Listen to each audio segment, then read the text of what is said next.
Are you still at the supermarket? Oh no, I'm home now. Oh, you're home. Yeah. So did you get anything nice? Maybe an AK-47 or something? Like, I don't know. No, that's not really something you go to the supermarket for here in America. You usually just get you those out can of get like them at vending Walmart. machines. I mean, yeah, Yeah, you can get them at Walmart. Unless, like, I went to something that lived the scale shot, and then he scale shot again. Yeah, but no, he was like bulky crook, so I think even +2 crook would not speed me off. Mm. But yeah, but critting U-turn would have been funny though. Yeah, definitely. I mean, it kind of sucks the way it's been going so far, but I hope we can like turn it around. It would be nice because this last week, if you look at the games, the Sunday especially was crazy. We really had 4 games in a row. Yeah. All 4 games, we could have won every single one of them. Like 2 of them we had won. Like Caracasa had his game won. He had like 3 different chokes in the end game. He had a guaranteed Yeah, win. that Like was really sad to watch. that was crazy. He had like I don't know. I don't even remember every single one, but like he could have won this game like 3 different ways, but he didn't. I don't know what he was thinking. Then Yeah, Ronan's thing. the one I remember is just like not like going Hoopa and clicking Terra Fairy when there was Yeah, like the thing locked crazy. into Outrage. Yeah, and It was like Hacksters, right? it was something was locked into outrage. I Or don't. it was either like a Hacksters or a Salamence or something. Yeah, I think it was a Salamence. Yeah, it Yeah, I definitely know was. that there was a I, Hacksters in one game. I No, don't remember what game no, it was. that wasn't it. It was Salamence versus Caracasa. I remember because I mocked him and I used the Salamence in that mock. So, yeah, it was Salamence, and it was Terra Dragon My Outrage. ETA opponent said he can go in 30 minutes. So Yeah, that's fine. We can just we can take a horse break. sure. I mean, I'm just gonna record the game. Why not? It's Yeah, that doesn't matter. works. But yeah, I built my team in 5 minutes. I don't know if you want to like look over it. I mean, the no, funny thing no, we're for just gonna this, ball. I like, don't want to look over it. I just yeah, opened. I mean, honestly, like all of my teams for ETA, I've just built them in 5 minutes, and I've been like, man, this matchup's really bad, and then I just like 6-0 with Spectria somehow. So I mean, as long as it works, it's fine. But yeah, no, I'm just gonna watch and like maybe commentate. It's not like it matters that yeah, much for ETA, fine. right? I can just commentate while you play. It's not like people are gonna complain. I think. Yeah. But yeah, no, I was gonna talk about a PGP, but Sunday it was so painful. Yeah, Caracasa was the first one. Then Ronan's thing also had his game completely won in the end game. Yeah, like if he just went Pelipper first, then it was guaranteed win. Yeah. And it's really rare as well for him to like mess up something like that. Like he will sometimes like I don't know how to describe him, but it's really rare that he would like just not see something in the moment and mess up like that. Then you had Polito who would have gotten a complete clean 6-0 if he just hit the focus blast. And even I mean, then, that was the same for my week 1, yeah, basically. If I hit exactly. Focus Blaster, I just auto-win the game on the spot. I mean, yeah, for you it wouldn't have Yeah, been a never trust 6-0, Focus Blast. but you It were wouldn't have been a like 6-0, but you it were would have been on. basically guaranteed. I mean, you definitely had a huge advantage if you like hit the focus Yeah. blast, but then again, like the moment you missed, it shifted. It was like a game defining turn. It had like a huge. Yeah, but then even then, it's like I only lost because I then got crit by Moonblast and then also missed Play Rough. So But yeah, was and then my game, which I mean, yeah, I definitely could. I mean, if I clicked Sucker Punch versus the Ogre Pawn, I won, but I just I was so sure that they were gonna bring the Encore, and I just completely got into my own head. They did they did have the Encore, by the way. We shared pastes afterwards in the spoiler chat, and they did actually have the Encore, and they thought about clicking it, but they didn't click it, and I don't know. maybe they expected that you would expect the Encore, and he was like, yeah, he was thinking about it. For him, it was a 50-50, but I think like he defaulted to.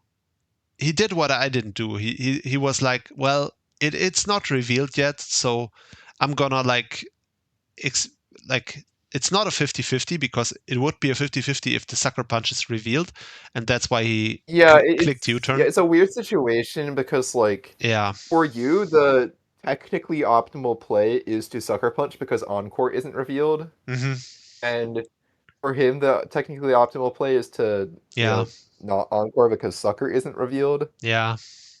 No, and there's like another layer of mind game where it's like if you're reasonably sure that like the opponent's gonna click the move, then that's why it hurts. It wasn't easy. It hurts because I should have clicked sucker punch, right? Because encore was not revealed, and I mean it was revealed that they are not banned because they like U-turned on the Cyclisar early in the game, so I knew it was not banded.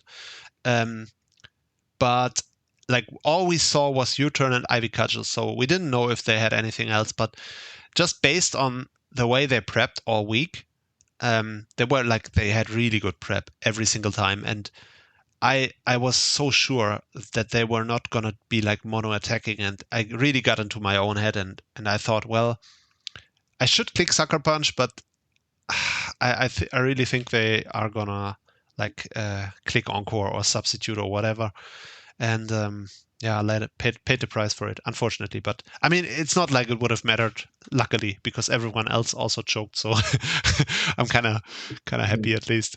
But yeah. Anyways, we are gonna do a podcast here. By the way, I clicked record like 15 minutes ago. Nice. Yeah. Anyways, which one are we starting with? Let's just go from the top. Let's go from Genesis. I opened every single dock, so it was good that we were kind of filibustering because every single dock had to load. And I don't know. Do we just, instead of going over the matches, can we go over the teams and just like rate every single team out of 10 or something, and then talk about the results? Yeah, this is gonna be the draft analysis, except week 2. Exactly. And it's gonna be the power rankings, and I mean, I feel like we're not gonna have time to watch replays and stuff. It's just, I mean, it's way too crazy. If we go through team info, then we can look at people's like records at least. Yeah, exactly. You can kind of like skip through some replays that were notable. I don't really remember a ton. I remember my own game versus Knight. I mean, obviously, I remember that one because it was my own game. Yeah. To be honest, I don't think I've watched a single Genesis game yet, but I'm just here at the top at Gurbilbo, who, if you guys don't know, Gurbilbo has a really good history in the PWC. He's, as I can see here from the stats, he's rank 15, despite only having played 4 seasons. Which is like really impressive to be that high up with only 4 seasons played. And the reason being that out of the 4 seasons, he made finals 3 times, almost every single time. The only time that did he start in Div 2 or he did start he did start in the same season I started, in season 4, and in the same division I started, Division 2, if you remember. That's where I also started, and he started there as well. He did make finals, and he lost to Uyana in finals back then. And then the only time he did not make finals was actually season 5, Division 1, where I believe he didn't. Yeah, that's also what the stats say. He didn't make playoffs that season. I remember he was good early on, but then he kind of faded late in the season, and he did not make playoffs that season. But every single time other than that, he did make finals, which is really impressive. And of course, his title from the finals against Starvin Pig in season 9. I mean that was a free win, of course, because it's Starvin. Exactly. But, you know. that was the finals. That was the finals match where Starvin, where Gurbilbo had Samurott Hisui, and Starvin for some reason did not bring hazard removal, nor did he bring like heavy duty boot spam. He decided to just wanna lose No, actually, hazard. I think he was playing towards the ceaseless edge missing win con. So No, I remember this. The funniest thing was he after the match, I told him like, "Are you crazy? Why didn't you bring hazard removal versus samurai?" And then he gave the most starving answer ever, which was, "Yeah, well, I had some mocks and it wasn't a problem in the mock." And I'm like, oh okay, no, yeah, that's all right. that's awesome. Nobody could have predicted the hazards becoming a problem, right? Which is kind of starving moment, but yeah. Anyways, yeah, Gurbilbo had 2 games, played a 1-0 win and a 1-0 loss, which is decent, I would say.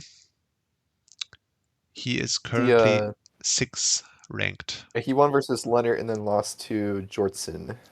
Oh yeah, did he lose to like a last turn crit? I think let's just scroll. I think he lost to a last turn crit. I saw. I didn't see the match, but I saw them. Yeah, it was the Feeny crit on Dina, I think. Yeah, the Feeny crit D-Knight with Moonblast. So yeah, the Bravery. Yeah, if D-Knight lived there, then it would have gotten another round of damage off. It could have just clicked like, I think Tantrum was safe, and then Lopunny would kill with Return. Oh, true. Right. Yeah. Oh, and then it didn't kill. That's kind of tragic. Yeah.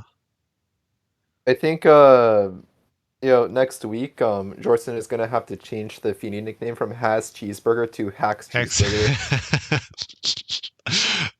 That's a kind of interesting name, by the way, for the Fini. But yeah, Yeah, I mean, I don't understand it, but it's probably a reference to something. exactly. It might be a reference to like the Nahima joke about the Americans being fat and eating cheeseburgers. But yeah, Maybe. Yeah, decent start for Gurbilbo. Hopefully he can like continue his good record in the PWC. And Yeah, I do like the team. Like you got the Glow King plus Articuno plus Jolteon for Weather Ball. yeah. If Keldeo got Blizzard, then it would be OP, but Keldeo does not get Blizzard, unfortunately. Oh, it doesn't? Okay, interesting. Yeah. No, its only ice move is Icy Wind. But Dragonite does get Blizzard, so that's the game It plan, does. right? So yeah, you can run the Specs D-Knight. Specs D-Knight. That's gonna be the game plan here. I can definitely feel it. Yeah, I mean, he does have the Jolteon, which is nice, always nice with Glow King. And Yeah, personally, I like the Gren on this kind of team, just because like that does have the Blizzard, Yeah. and you can just like LARP as an Ice type. Yeah. But I also like Bulu. I think it works pretty well here because you've got like, Keldeo, Tinkaton, Swampert, Incineroar, which don't have their own recovery, so it helps them. It's kind of a similar thing to my team, where you have a bunch of mons that like really like having lefties, so you just give them double lefties. Yeah. But yeah, definitely I see the team. I'm not a huge fan of Articuno as a signature. It's like mainly the fact You don't like the sub pressure roost freeze dry toxic.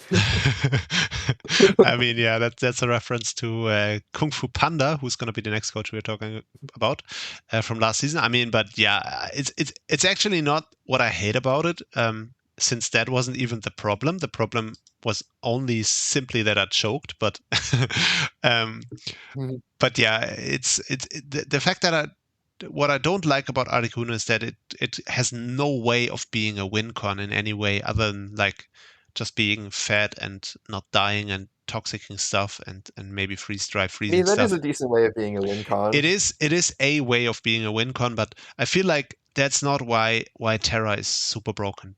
Terra is super broken is Also, because you're actually incorrect. It can be a curse sweeper. okay, fine. Yeah. You can run like curse Brave Bird or something. I don't know. I feel like it's a way of like robbing Terra of what makes it really broken. If you have like one. Wait, Kuna gets triple axle. I didn't know that actually.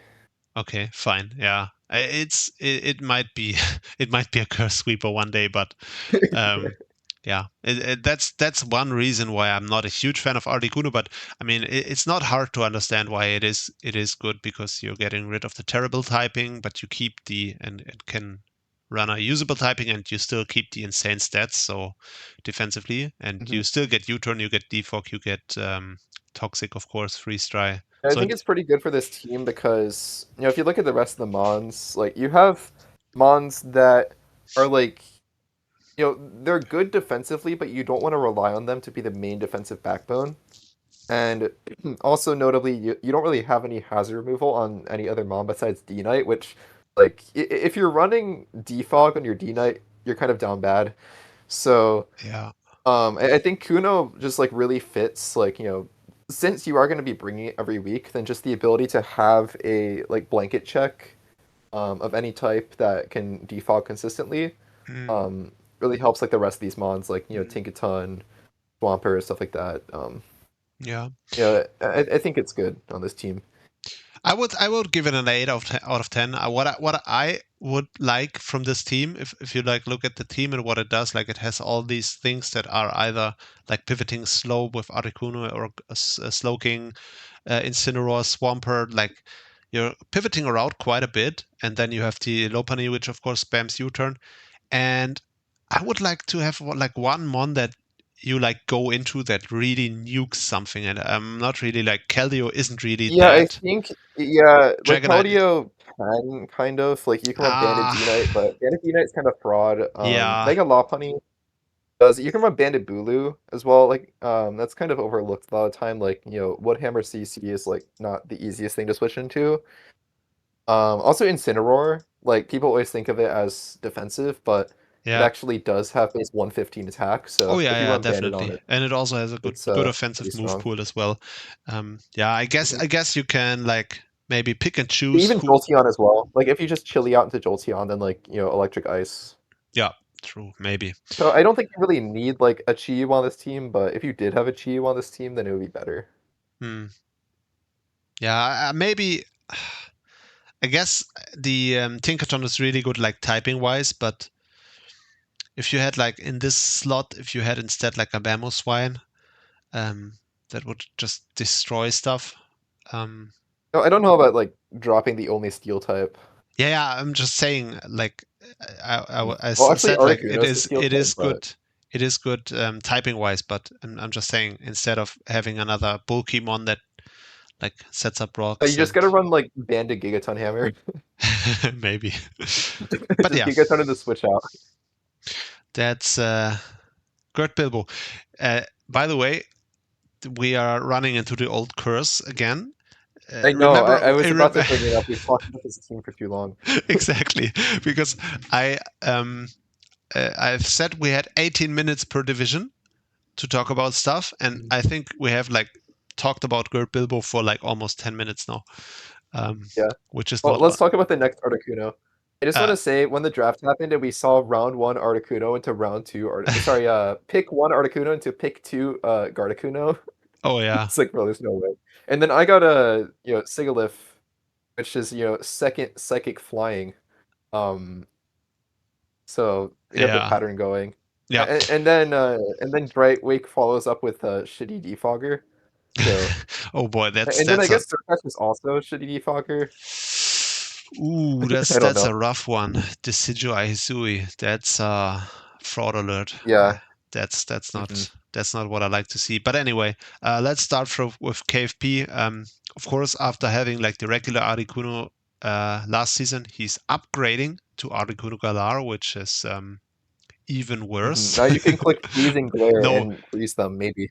yeah, no. It is actually fine because you can at least like set up with Core Mind, and I think it gets agility as well, right? So It does, yeah. And and you it can run gets like sword Terra power. Flying Hurricane. Yeah. So yeah, it has its uses. It also can And like competitive is pretty good because you kind of like scare away the defogs. yeah. Because like you can bring it in, get the +2 special attack like agility, and then just sweep. But yeah, So, but also with that, one thing I would like to see is like spikes mon on here. But we have Meowscarada, never mind. But And Diancie, I guess it still kind as of well. holds because like well, Diancie doesn't get spikes though, right? It does. I think It that does just get. gets rot. No, it gets spikes. Oh, it does. Yeah. I guess I just forgot. So yeah, I guess yeah, like you kind of just want to hazard stack and then force the defog and then you can do that. Like again, I don't really like having to run spikes on Meow or Diancie, but because they're both there, I think it's fine. Then you have like double spin with Tread's Quackleval, so Yeah.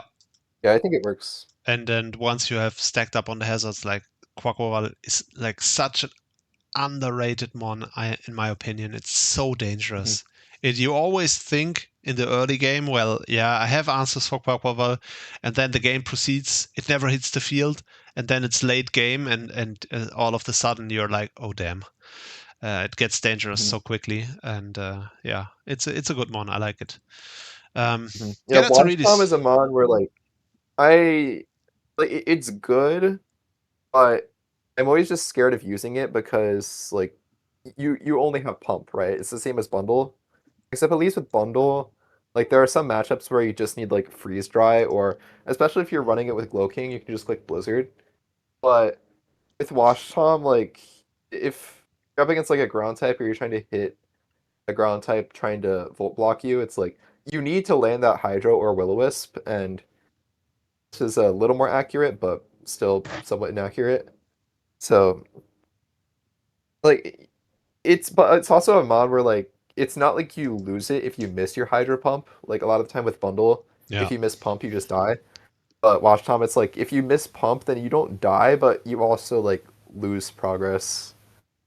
Yeah, definitely. I mean, having to rely on Hydro Pump is definitely one of the biggest weaknesses Rotom has. It would be great if it had Scald, but it doesn't. Yeah, I mean, Watch Tom with Scald would be so broken though. Yeah, for sure. But it's still decent, and I think this team looks really solid. Like the top 7, maybe top 8 is what you're gonna actually be using. The Ditto and Illumise, like they are gonna come to like one match. Maybe the Illumise will come if you have like a broken setup Miltank is the sweeper. goat here. Miltank is fine for a fat normal type. It can set up Stealth Rocks, which is nice, especially for this team, of course. Yeah, In season 10, I forget who had it, but it was did like Miltank become kill leader? yes, it was Jace Husky, I believe. I'm not entirely sure. We had like, wasn't it the Division 3 had like 2 standout mons randomly, and it was Mega Steelix and Miltank. Yeah, who, like Mega Steelix and Miltank. randomly completely popped off all season. And I don't remember. I think it was Jace who had the Miltank. And I don't remember who had the Steelix, but those were the 2 mons of the season. Yeah, it was random. But yeah, Miltank is a goat. And we need a farm engagement. If you remember who had Miltank, let us know in the comment section. Exactly. Yeah. My guess is it was Jace, but I'm not entirely sure. And yeah, there's not much to talk about for KFP because he did not yet play a single game, which is interesting. Yeah. I don't know why he's joining, but that's yeah. I think he had to play Zeb. Which I thought that they were gonna extend for Monday or something. Or was it Wednesday? Yeah, Actually, they missed another time. They had to schedule again. Yeah, it's no, fine. that was gaillardia. Okay, I need to after this. I need to make sure that they're actually gonna schedule. Yeah, we have like a couple of unplayed matches still from week 1, which is two unplayed matches. I know the other one they had to postpone because of like family issues or something. Yeah, it's fine. I don't remember. It is fine. But yeah, KFP. Definitely a very, very strong contender here in the league. The thing about him is he's rarely at full capacity because he plays so many leagues, and he ends up like being trapped in the same situation that we are often trapped in, where he like doesn't prep enough for his matches. and it kind of weighs him down sometimes. But he's really good if he like actually focuses on a match. And Yeah, but also he's good enough to like he can kind of do the same thing that we do, where you can kind of just build teams in 10 minutes for regular season, and you're generally going to go like 5-3 or 4-4 at worst, even if you're like not putting much effort into prep, and then you just lock in for playoffs. Yeah, and then but get hacked in playoffs. Yeah. No, that's just me, But yeah, he's definitely solid, and team looks very, very nice. I like this team a lot. It's for me, it's a 9 out of 10. I mean, Ditto is fraud, but it's also 3 Yeah, points. it's a 11 9 mon mon draft. draft. So, It's a 9 mon draft. Yeah. We are not talking about, and like maybe one game the Illumis is gonna come because you have like a setup sweeper that you want to encore, but yeah, I think Ditto is fine here specifically because like maybe the opponent respects it in prep. maybe, yeah. It is decent. You have It's 5 points possible. left. They're not gonna be useful points, so you might as well go for Ditto and Illumise. Doesn't matter. Then next up, we do have this guy called camelConvention. PWC rank number 5. Only number 5. I would have expected you to only number 5. be higher. Why are you only number 5? Who's ahead of you? Do you know? All the old timers are ahead of me. You got Layton, Prof, Ronan, and you. Oh, right. Prof. Yeah, that guy. Yeah, I've Jesus. been catching up. Like I'm ahead of Hallow now. Oh, true. Oh, you're and ahead of Shadow and so I Caracasa am as well. climbing. Yeah, definitely. I think after this season, I'll be 3rd. Is like Prof isn't playing this season. Yeah, you So unless like definitely. Layton just like goes crazy, but also I'm playing in 2 No. divisions, Because so I'm cheating. you have 2 seasons. That's like the problem Yeah. with Ronan's thing. He plays 2 seasons. He's catching up to me. He's gonna Yeah, he's gonna pass you, I think. No, I don't think so. Because I'm playing Wi-Fi now, and I don't think. Well, it depends on like how much effort you put into prep, I'll say. So I'm definitely gonna win my next game. But after that, it remains to be seen. If I. Okay, I'm gonna play my ETA game now. Oh, nice. But yeah, we're gonna see how the Wi-Fi thing goes. But yeah, I'm pretty confident I'm gonna win the first game at the very least, and then it remains to be seen. But yeah, while you play the ETA game, I'm just gonna go over your season so far. He had 1 game. I can talk about my team at least, because I'm still waiting for him to send challenge. Yeah. But yeah, so I got Sigilith, 1 because it's one of my favorite mons, 2 because it has Sig in the name, so it's a funny pun. Yeah. And yeah, and then like kind of I had 3rd pick, so I wasn't like attached to any top tier in particular, but I did kind of want Kyurem just because I like Kyurem, and thankfully it did stick around until my pick. But then after the Kyurem Mega Sizz, I just got sniped on like absolutely everything. So I wanted to get Alamamala next, but then Litten got round 3 Alamamala. Like, he went round 2 Corviknight into round 3 Alamamala. And then I was like, okay. So originally I was going to kind of do a build where I have Alamamala, Mega Sizz, where I was kind of like fake ground resists, and then just like not really have a good ground resist. So I was gonna go like Ogre Pawn Cornerstone for the grass type. Which of course when you go Cornerstone, like it's not a ground resist.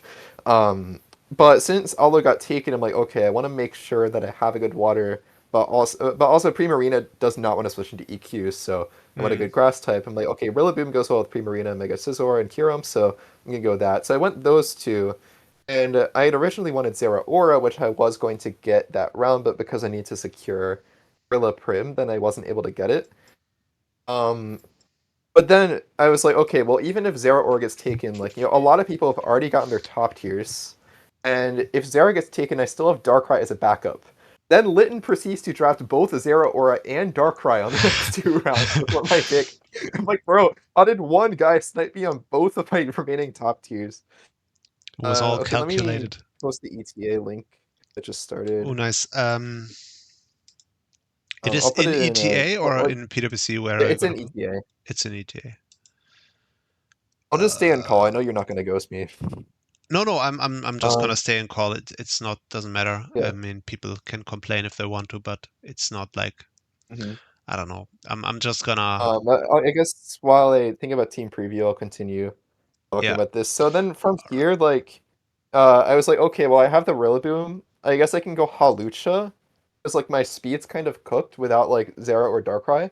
And Hawlucha is like kind of fake speed because, yeah you're not really using it to break a lot of the time. Like Banded Hawlucha is okay, but it's like not the main set you're running, especially with Rillaboom. yeah definitely But not. then Vios took Lucha Fini. Mm, And I was like, okay, sure. So I was kind of like depressed after all of that happened because I got sniped on like literally all of my picks. But then I realized that Annihilate was still on the board and Crobat. I'm like, wait, those guys are the goats. And after the draft, I was still kind of feeling iffy because I'm like, man, Sandy Shock is my only hazard guy. But I'm like, wait a minute, Annihilate gets Stealth Rock. I just forgot about that during the draft. exactly. So now I love my team, and I would Yeah. give it a 9 out of 10. And So you have the Swirlix again, so there's not anything yeah, that could Swirlix the goat. possibly go Also, wrong. Crocolore. But yeah. Crocolore for the Glass Shadows reference.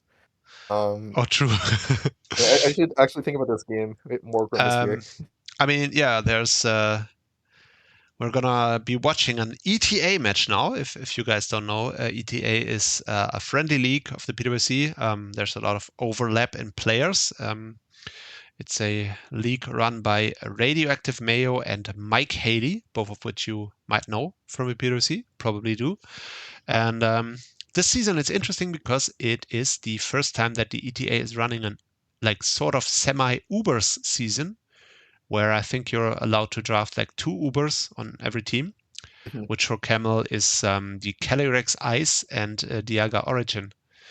And yeah, for Camel, like Camel's initial plan was to like draft only horses, but then he didn't because like Silverlay is not a horse, and he kind of It is a horse. It's part it's horse. not it's It's not a a chimera. horse. No, it's what the chimera is like its own thing. It's like a mythical creature that's No, not a a horse. chimera That is is just a mixture it's of a bunch of specific. things, and one of those things is a horse. It's specifically not a horse. It's a chimera. But yeah, it's anyways. He like pretends to run a meme team, but it's actually a serious team. That's very serious. It's very serious. So yeah, let's just look at the team preview here. We have the Spectrier, which is like as always gonna be the main thing that does the 37 work. is wild, by the way. Yeah, Why did that's it take more from Resistant Origin Pulse than that's just Kyogre moment. It's like Bro. Kyogre has like base 400 special defense, so it's kind of expected. Yeah.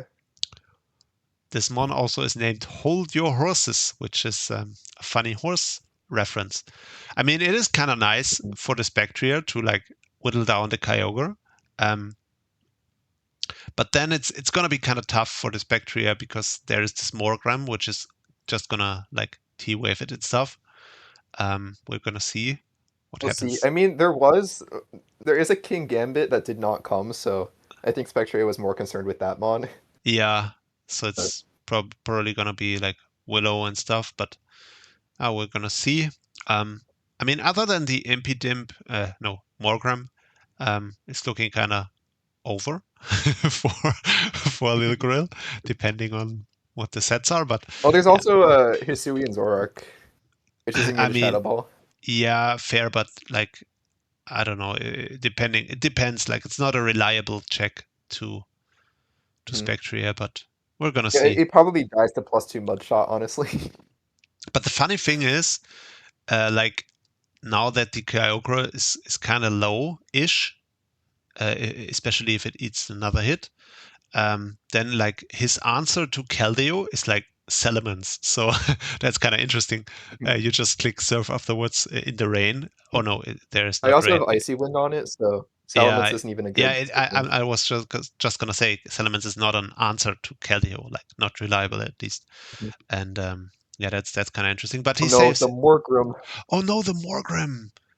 Oh, that's terrible for you, especially if you like kill this Morgram now and then immediately win with Spectria later in the game. Yeah, Damn it, lives. congratulations.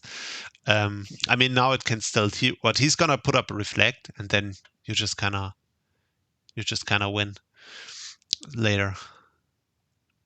He clicked Parting Shot.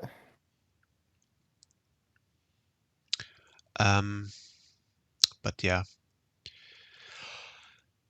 Let's see, there's gonna be the Kyogre that's gonna come out again. And yeah, what exactly do you do now? That's kind of tough. By the way, does light screen Easy dodge. that is this bright powder Keldeo? It's bright powder Kyogre. Wait, sorry, Keldeo. Keldeo. Yeah. Same mistake. That's like the best answer you have to to Kyogre. No, it gets Thunder as well. But yeah. Yeah, but I'm actually pain split on this. Does light screen lessen damage from Sacred Sword? I think it does. Ah, that's unfortunate. Yeah, that makes sense. Wait, actually, maybe it doesn't. I'm not sure. I don't know. I'd have to check Bulbapedia because the DT doesn't help. It just says special damage to allies is halved. But I think I remember. Yeah, it definitely does. Oh, damn, he missed again. Yeah, that's unfortunate for him. But yeah, I mean, at this point, his answers Just to gonna Scald. Yeah, that's probably the best play. Yeah. Okay. Well, like, okay, what makes me mad about this is that like this is what happens in fucking ETA.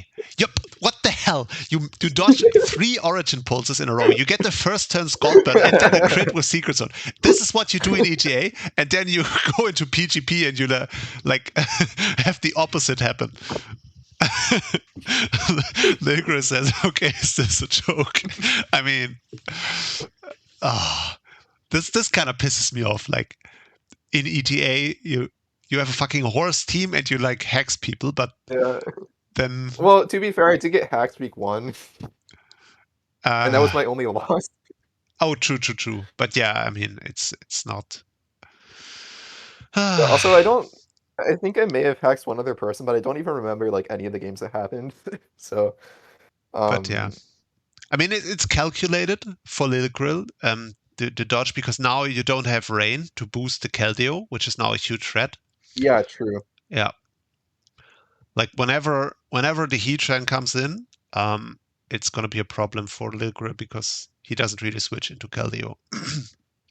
Unless it's like Scarf Mens, then you need to predict it, but it's kind of unfortunate. But yeah, I can already see that. Okay, what's the idea here? Is this Terra Heatran or what? Is he gonna get rocks up? I mean, I'm just gonna click. Oh, it's Scarf. Okay. It's the freaking it's Zoroark. Yeah. I was gonna say. I was gonna say you always click Surf here, but I guess we both forgot that Zoroark. Yeah, I kind of just forgot about it. Yeah, it's fine. I can pain split later. We got. I'm gonna calc this. What's the default Zoroark history spread in the calc? Looking physical. Oh. I mean, it does get Poltergeist as well. Goofy, yeah. It does get Poltergeist. And it does get Low Kick, which is like a really good combo. Okay, that's... Is this locked in? I think this is choice locked, actually. Okay, that works. The real Heatran's in now. Okay, interesting. But yeah, actually, this should mean that Zoroark's in the back now, so it's not even going to be Illusion next time it comes in. Oh, is that how it works? I thought it was. Yeah, because you swap with the slot. Yeah, but isn't it like?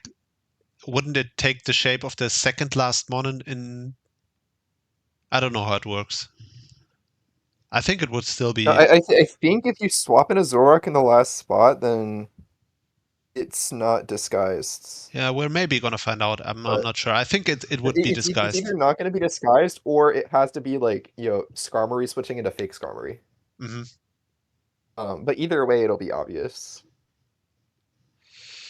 But yeah, we see the Heatran here, which is interesting. I don't know. I assume this gets Earth Power. Yeah, I'm just clicking Earth Power. Yeah.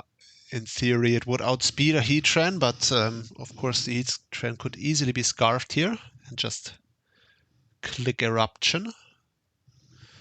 Could be, yeah. But yeah, we're gonna see. What's the Silvally typing? The Silvally is electric. Oh, it's electric. Interesting. I mean, it's kind of nice. Is it like T-Bolt Ice Beam or? No, it's a multi-attack Scyfangs. Ah, okay. Default parting shot. Oh, it is Scarf Eruption. Okay. Which is nice, but now you You can like go into Prismania? Keldeo. And then you can just, I mean, would you even Pain Split? Because he might switch into Morgram. I don't know. Or does Keldeo... Okay, so him saying that confirms that he's modest unless he's just baiting. So I mean, I think he's just yapping, right? He's he could just be yapping. Yeah, he's just like preemptively defensive. Like, don't you complain? You got 14 crits and dodges. True. Yeah. Yeah, so I don't actually switch into this all that well. I mean, but yeah, it's definitely a problem. Basically, But like Spectre has a chance to live if he's modest, or it lives most of the time. But I'm not sure if I want to risk it. Don't you just go into Mudsdale always Mudsdale? lives. Yeah. Yeah, Mudsdale's safest. There's no way this stays in though, right? I mean, okay, I'm gonna withdraw and I'm going to be greedy. Yeah. I'm not gonna comment because Yeah, I know. Don't backseat. Yeah. I'm but kind of yeah. just like talking out loud or thinking out loud. Talking out loud is redundant. All right, nice ground type there for Lil Grill. So his multi-attack switch-ins are looking nice.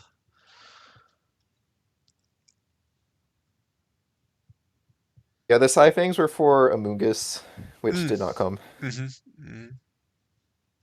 But that was like the one electric resist on the team, I think. Yeah, I mean, physical electric. Yeah, there was a Gastrodon, but like Gastrodon wasn't coming here.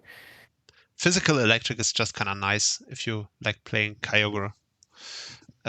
Because Kyogre doesn't really care about special attacks, and it still outspeeds the electric, the Silvally does, so that's nice. Yeah, it's just unfortunate. Like, if you look at this Mon, like, in what way this like, it's not a horse in the slightest. It doesn't have a horse head. It doesn't have a horse tail. It has like freaking claws where its hoofs should be. And then like the back hind legs, they look more like what the dog would look. So it's not a horse in the slightest. And like Camel will say, well, counterpoint is the most horse. Like, why are you hating on Silvally? It's a sharp horse. No, we're not hating on Silvally. I'm more so hating on the fact that Camel is like pretending to run a horse team if he's like in reality just try hard. It's just a sharp horse. That's all. It's a sharp horse. No, it is not. Like Camel is tryharding in ETA and he's like trying to conceal it by pretending to run a horse team, but it's really not. It's a chimera and not a horse. You're just hating. That's all it is. I might be. You're hating. Thank you for having my back, Grimes. Oh, of course. But yeah, Lil Grill is currently having a life crisis because he's low key might be at the supermarket right now. Oh, you are?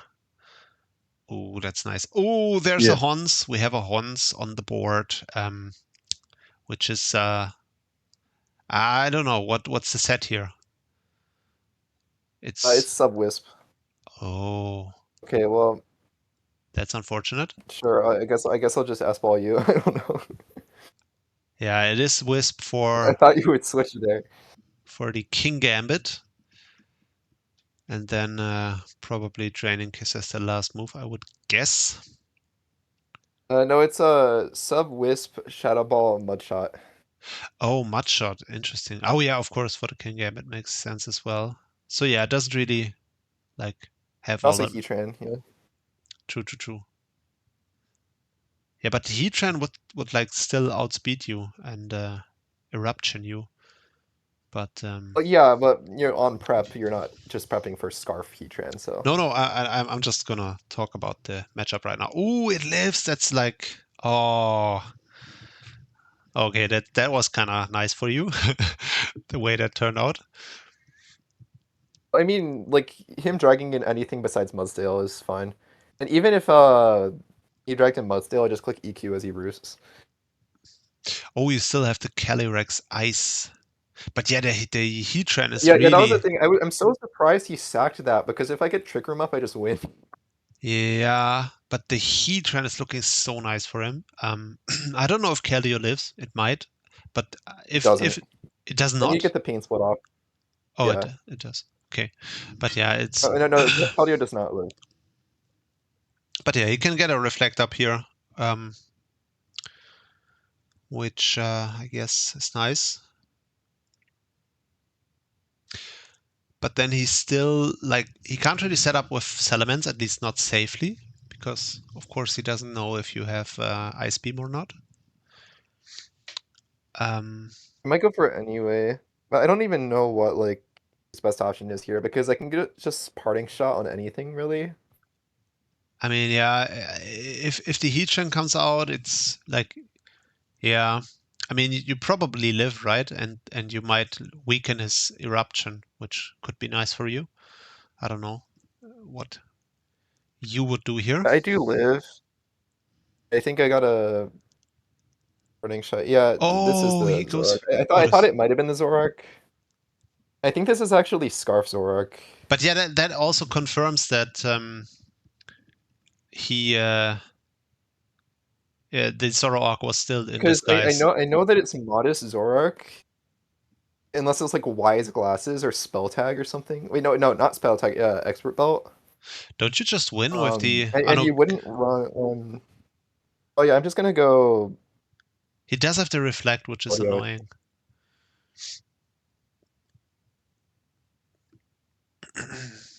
I either go Keldeo or I go... See, I'm just going Keldeo.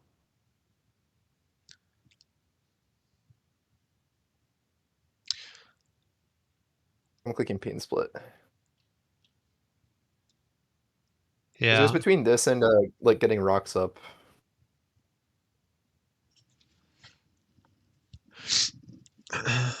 But having Keldeo healthy is more important, I feel. And what makes you think that he's choiced? Because I know that it's Modest, or it has to be like, you know, like Expert Belt or Wise Glasses or something. Because I know that it's not Specs, and there's no way that you just run like Modest into Zoroark Keldeo, Keldeo if you're not like Scarf. Yeah, fair. And Scarf makes sense as well to revenge the Spectria, so and that's like what everyone is scared of in prep. So yeah. Makes sense, and it looks like it was also the right assumption here, which is good. Can't you just click Scald for free? I'm just gonna Scald. I was thinking about whether I want to switch, but there's no reason to. Yeah, as long as Vacuum Wave on this. I brought Vacuum Wave every week except for this week. I don't know what your Mudsdale is, but potentially it just beats the rest of his guys. So yeah, now you can just click Icy Wind all day. You can't really set up on it, so he's slower than me. That's funny. That's unfortunate for him. Yeah, and there you go. That's pretty much game then. Oh, or you... there we go. Okay. Yeah, that's unfortunate, but yeah, well, I'm just gonna do that. That's what happens every single time. Spectria gets a couple of kills at least. Calyrex does live one, by the way, so it would have been somewhat fine, but... But yeah. 3. Legre talks about the worst luck that he's had. I doubt that. I could have pain splitted. I mean, I'm just gonna say.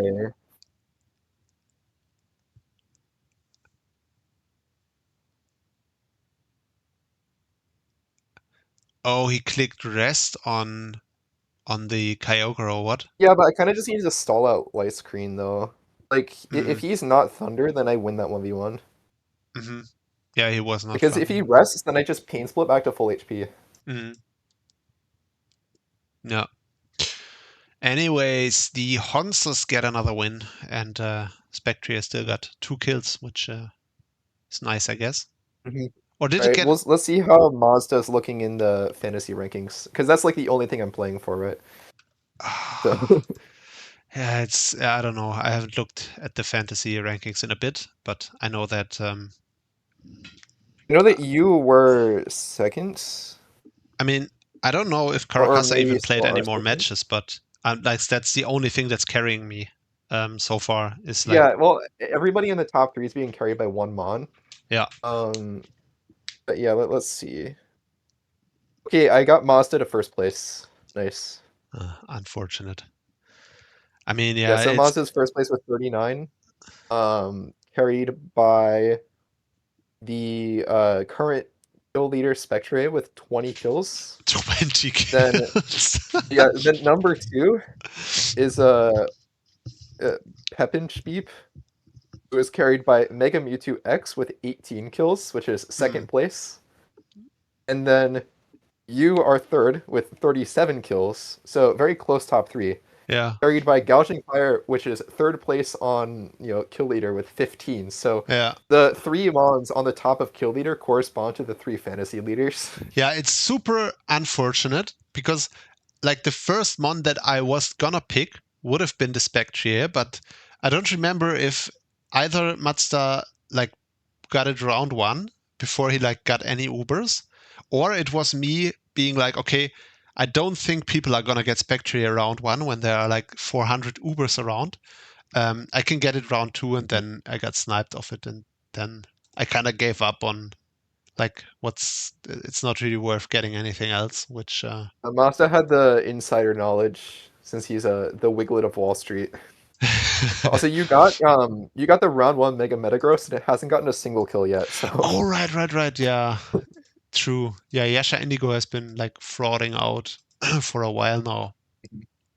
It's kind of like Mega unfortunate. Metagross is an interesting pick when you've got like Yveltal, Xerneas, Mewtwo. Yep, Other I mean options. it's kind of like in fantasy, it's a mix of like player and mon, right? So I'm not just looking at the mon. I'm also looking at like who pilots it, and like normally Yasha You don't Indigo. want the Mike Haley Yveltal? I That thing's mean, goated. yeah, I mean Mike is goated definitely, but You should have picked a Torterra though. Actually, no, I should not.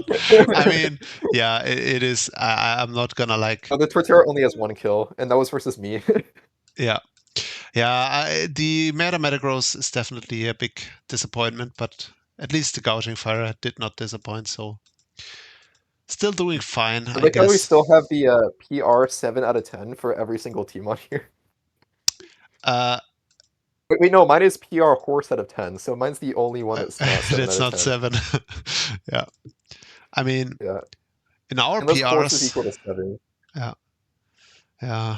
Anyways, that's Yeah, the we should continue our PRs. yeah, which is fine. We Alright, so are. I give my own team 9 out of 10. What do you give my team? So I just want to say we are an hour deep into this thing when we were gonna be, and Well, we to be got. fair, we had to take an ETA detour, so. Yeah, but we are at team 3 of Division 1, and we have We're 10 gonna speedrun divisions. this. Okay, your team. I mean, Yeah, so the only it's reason not. I don't give this a 10 out of 10 is because Umbreon is like the biggest taunt bait to ever exist. But like it's still Umbreon, right? Like it works on this team. The wish support is good for like the rest of the guys, so I can justify. This for me. This is a 7 out of 10. I'm not a huge fan. I hate Kyurem. I don't like it. I mean, I like Sigilyph as a signature. It's definitely like you're gonna do a lot of fun things with it, I'm pretty sure. Please run Tinted Lens every week. And yeah, Kyurem, I don't like it. I hate Rillaboom. It's not my kind of mon. Annihilape is kind of difficult to use. Crobat is kind of a fraud. Umbreon is I don't like it. Okay, all of these takes are wrong except not liking Umbreon. No, all these takes are completely correct. Like Kyurem, it does get roost here. That makes it a lot better. Like It also Hiram is complete fraud in Paldex, but it's goated in that yeah. I'm only used to it in Peldex. Okay, so maybe it's not a complete fraud. It also gets Toxic here, which is also kind of big. I like it with Toxic. So yeah, maybe it's an 8 out of 10, but I still don't like Rillaboom. I hate Rillaboom actually, so... Yeah, so honestly, I don't like Rillaboom either, but the whole reason Rillaboom is on this team is just for the terrain support for the rest of the mons. Like, it's basically, like, because I did run Banded Rillaboom week 1 because it had a good matchup, but honestly, my favorite way to run Rillaboom is just, like, fat. Just fat U-turn pivot that gets the terrain up. Fat U-turn terrain extender. Yeah, I mean, maybe not terrain extender. But it would like, be funny. You can run it, but it's like, a little overkill a lot of the time. But you just U-turn to like Primarina, and then suddenly your Primarina is like a Gliscor that's healing 1/8 of its health every turn. Yeah. And that's another issue with like, Primarina Annihilate, where they kind of suffer from not having like good recovery. It's like Primarina does have Draining Kiss, but he doesn't really want to run Draining Kiss and lets this like Calm Mind. But with Rillaboom, it just improves the survivability of the other mons by so much. And Annihilate actually becomes a really good like defensive piece with that. Like, week 1 I had to face Nidoking. Actually, I forget if the Nidoking actually came or not. I think it like didn't come.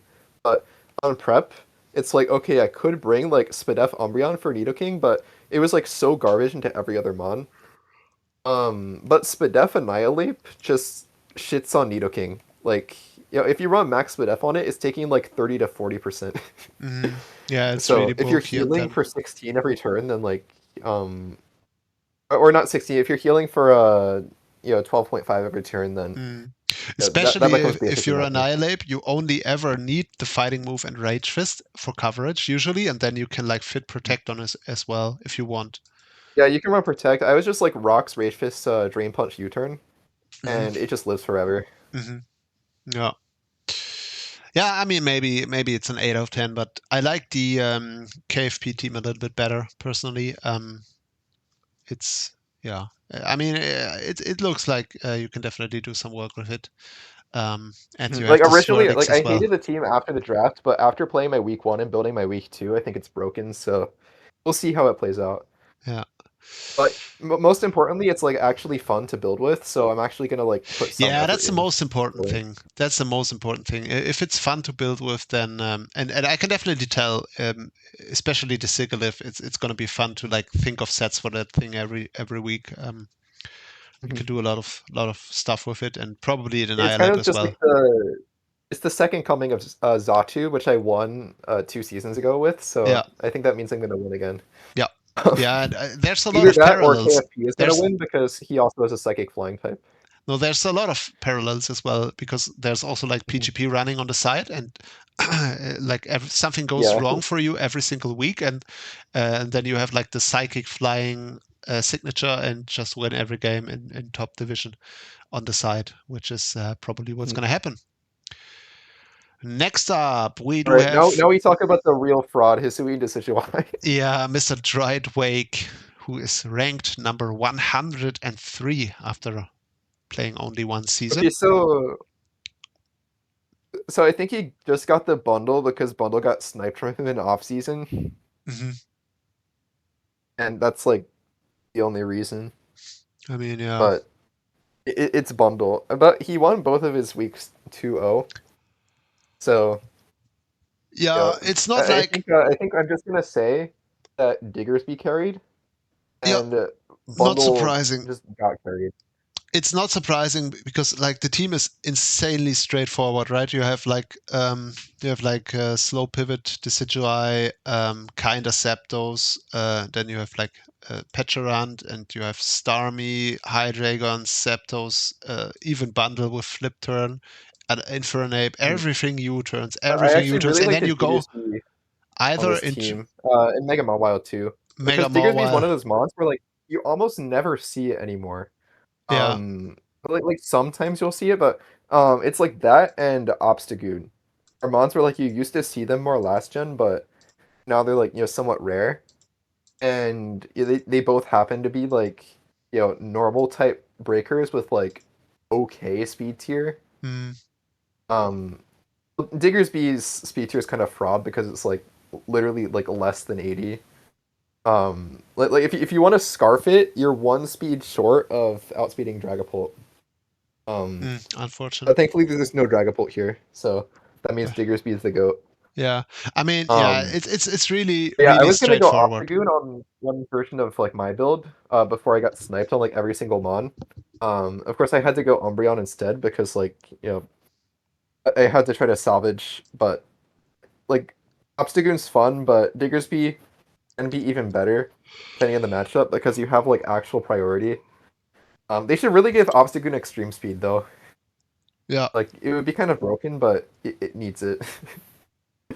it's still a fun mon, Obstagoon is. But yeah, I mean, there's like this team is like insanely straightforward. You just U-turn until you go Yeah, either but into Mawile it's just funny how and you or have like all Diggersby. of my like like most hated mons on here, where you have Hisui and Decidueye, where like I was calling this guy a fraud from the beginning when people just draft this as like, oh, I need hazard removal, I'm Yeah. gonna get like Desi.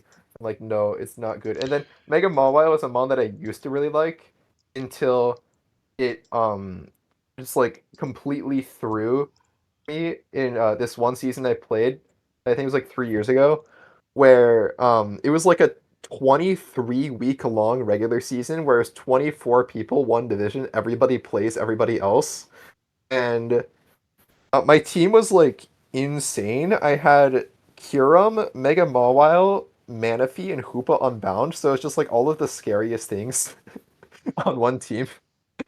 And Mega Mawile was like, going crazy. He was getting like kill leader, I think. But there were 2 games that I played. So I was like beating everybody except for, week 5 I played Ujana, who, was in PWC in the ancient times, long before I was ever here. Yeah. But I first ran into him in this other league. And and he had this like regen spam team. So this was like before I was ever drafting regen spam, and and he had like I don't even remember all the mons on this team. I know there was like a Tangrowth, there was a Mega Audino, there might have been like a Alamamala, or maybe it was like Slowbro. I think it was probably a Slowbro actually. But yeah, so it was basically like regen spam semi-stall and like a Mudsdale and an Infernape. And yeah, that was the team that he brought week 5. And I was like, basically just playing for the Mega Mawile win con because I had some like early game stuff go wrong. And I was able to get it in position, get it to +2. It was sweeping through everything, and it was really close. Like, at the end, it was Mega Mawile versus Infernape. Infernape was in Sucker Punch range, but it had Mach Punch. And he had to, like, I was in range of 3 Mach Punches. So he would have to, either get the read right and click Mach Punch 3 times as I sucker, or click Flare Blitz as I play rough. But on... I forget what turn it was, but I made the play rough read, and then I missed, and then lost the game because of it. Yeah. And so it threw the game for me. And then at the very end of the season, I played him in finals, and that was the one where like everybody on the team kind of frauded out hacks wise. Like Armaldo missed 2 Stone Edges in a row, forcing me to waste the Bug Z on Alola Muck, which meant that I didn't have it for Tangrowth later in the game. And then mid game, I had a Scarf defensive Politoed to kill the Infernape, because I would always lift CC into Mach Punch, but I lived the CC and then he crit the Mach Punch. Then I brought a Manaphy, and then he clicked Z Fighting, and then crit my Manaphy, which would have lived Z Fighting. But my Manaphy died too, so I just lost both my waters to crits, like back-to-back turns. But I was still able to pull it back. And then in the end game, it was Mega Mawile versus Tangrowth. And I just needed like, I think I had a 70% chance to kill. And Mega Mawile got the min roll, and Tangrowth killed me. So after that league, I will never draft Mega Mawile. All A very right. long backstory. Yeah. But then you have Iron Bundle, which like, pump moment. And then Zapdos, which is my least favorite mon of all time. So this wasn't intentional, but it's just really funny how all these mons are on the same draft.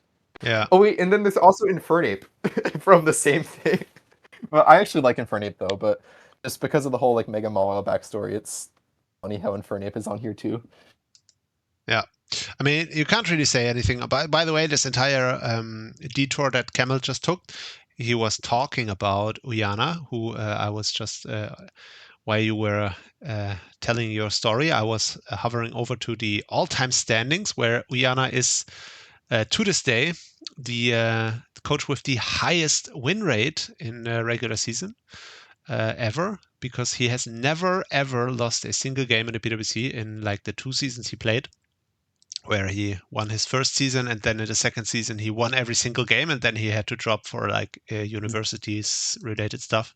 But yeah, never actually lost a single game in the PWC. Uyana, absolute legend.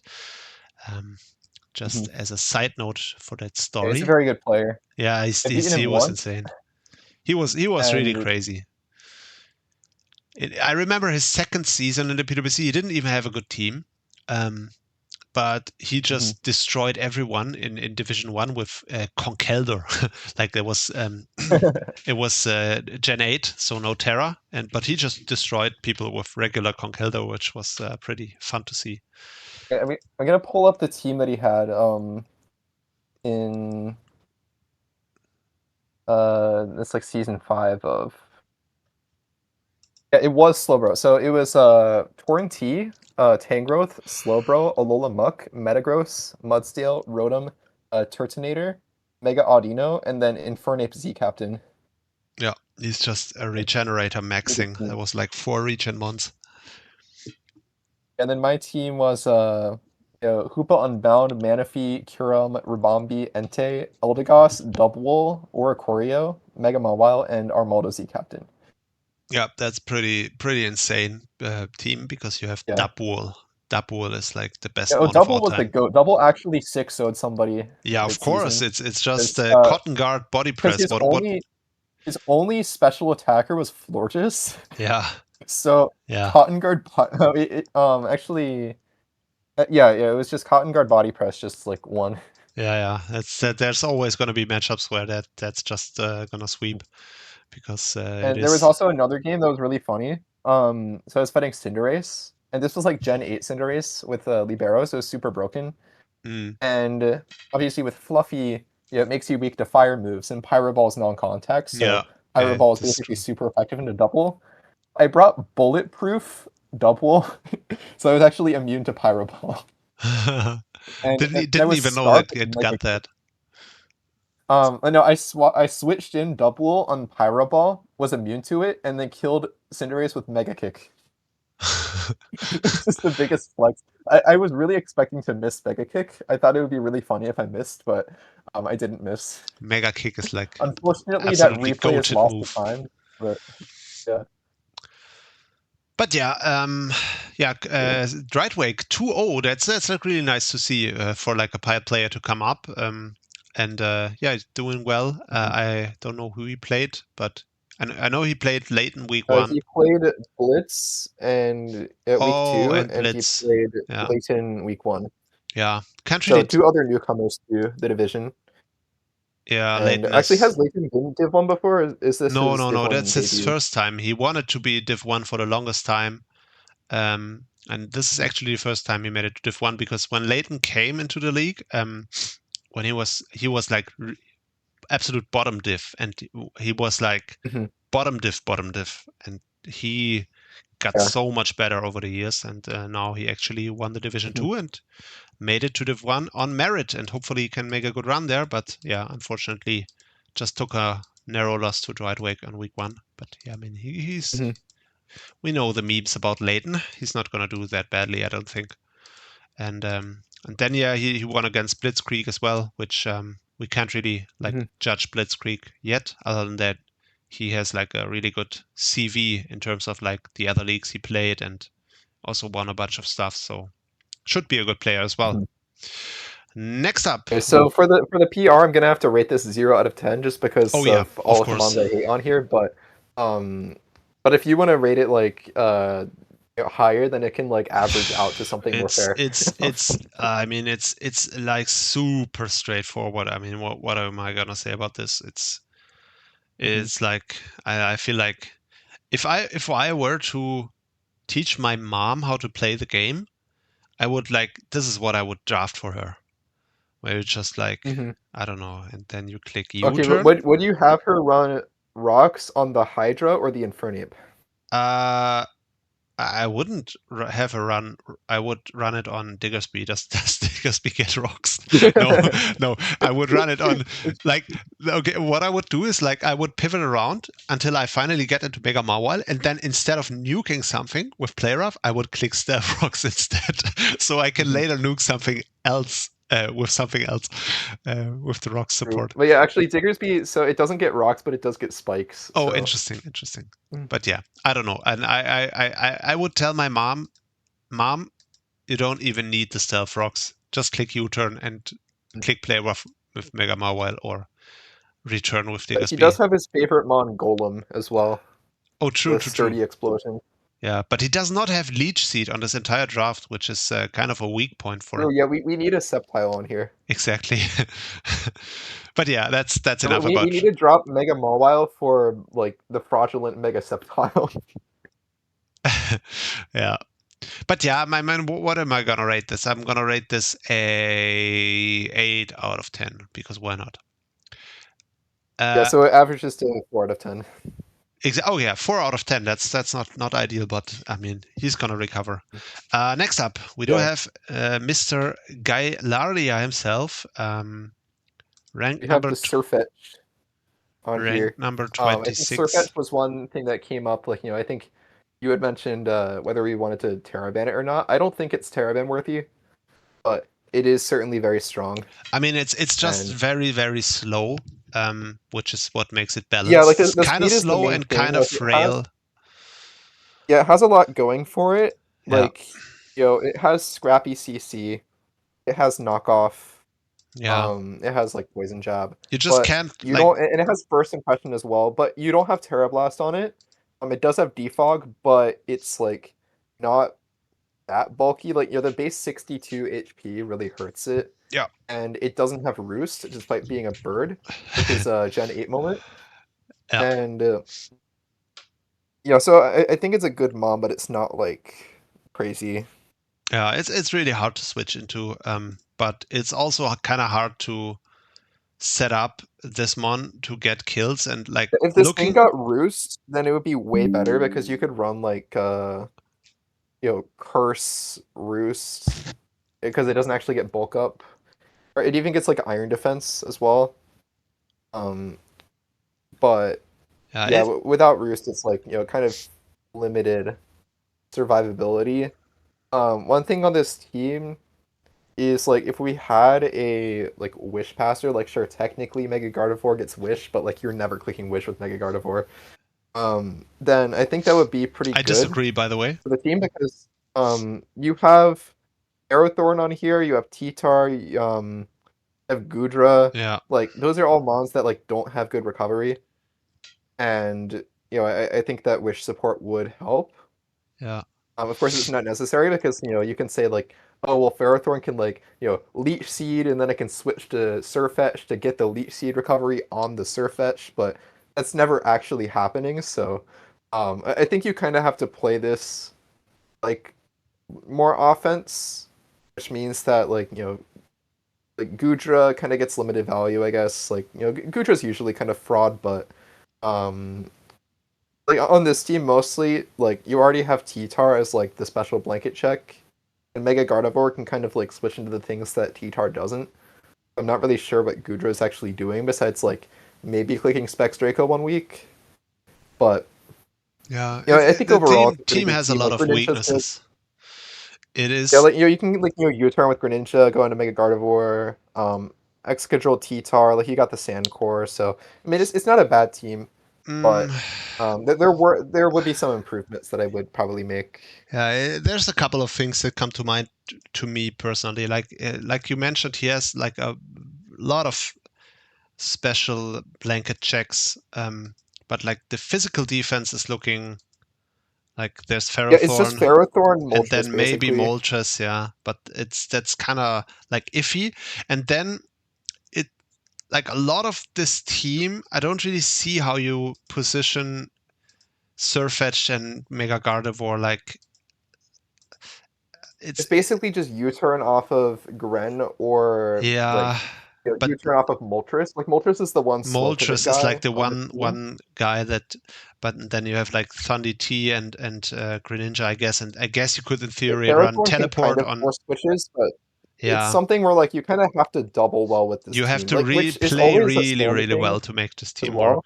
Where it's like, on sand you often want to be able to double because like T-Tar, Excadrill. Obviously T-Tar doesn't have a slow pivot move, so if you can like force something out with T-Tar and then switch to Excadrill in the same turn, then that's like a strong play you can make. But usually sand teams, like if you already have one Keymon where you have to rely on double switches to bring in, I wouldn't like stack it up with a ton of other mons that also kind of want you to double. Like I feel like it's trying to do too much. It's like, Mega Gardevoir is a good enough win con by itself.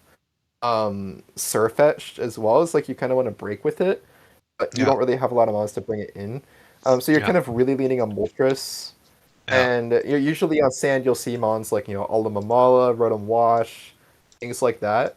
Even things like, Tangrowth, which isn't a slow pivot, but is just like a really good blanket check. And since you're gonna be switching a lot, they try to position to bring your drill in. Then regen mons go well, but like just regen and slow pivot in general. Obviously Alamamala was taken round 3 by Litten, but there are other mons that could have worked here.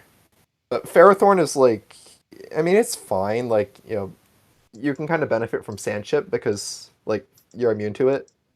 And Excadrill's like kind of fake as a steel type, but it's not super fake. So I don't think you really needed Ferrothorn here. But it works. No. I wouldn't say it's the route that I would have gone, but it does work. It has a lot of interesting pieces. He's gonna have to play really well with it and like figure out what works in every single matchup. So I'm excited to see. He still also hasn't played a game yet, but it's gonna be interesting to see. Also, Weather Ball Rock is always funny. Like a Thundy T can go for that. Like obviously it's not nearly as good as Weather Ball Water or Ice or Fire, but like it's always cool to see it get clicked.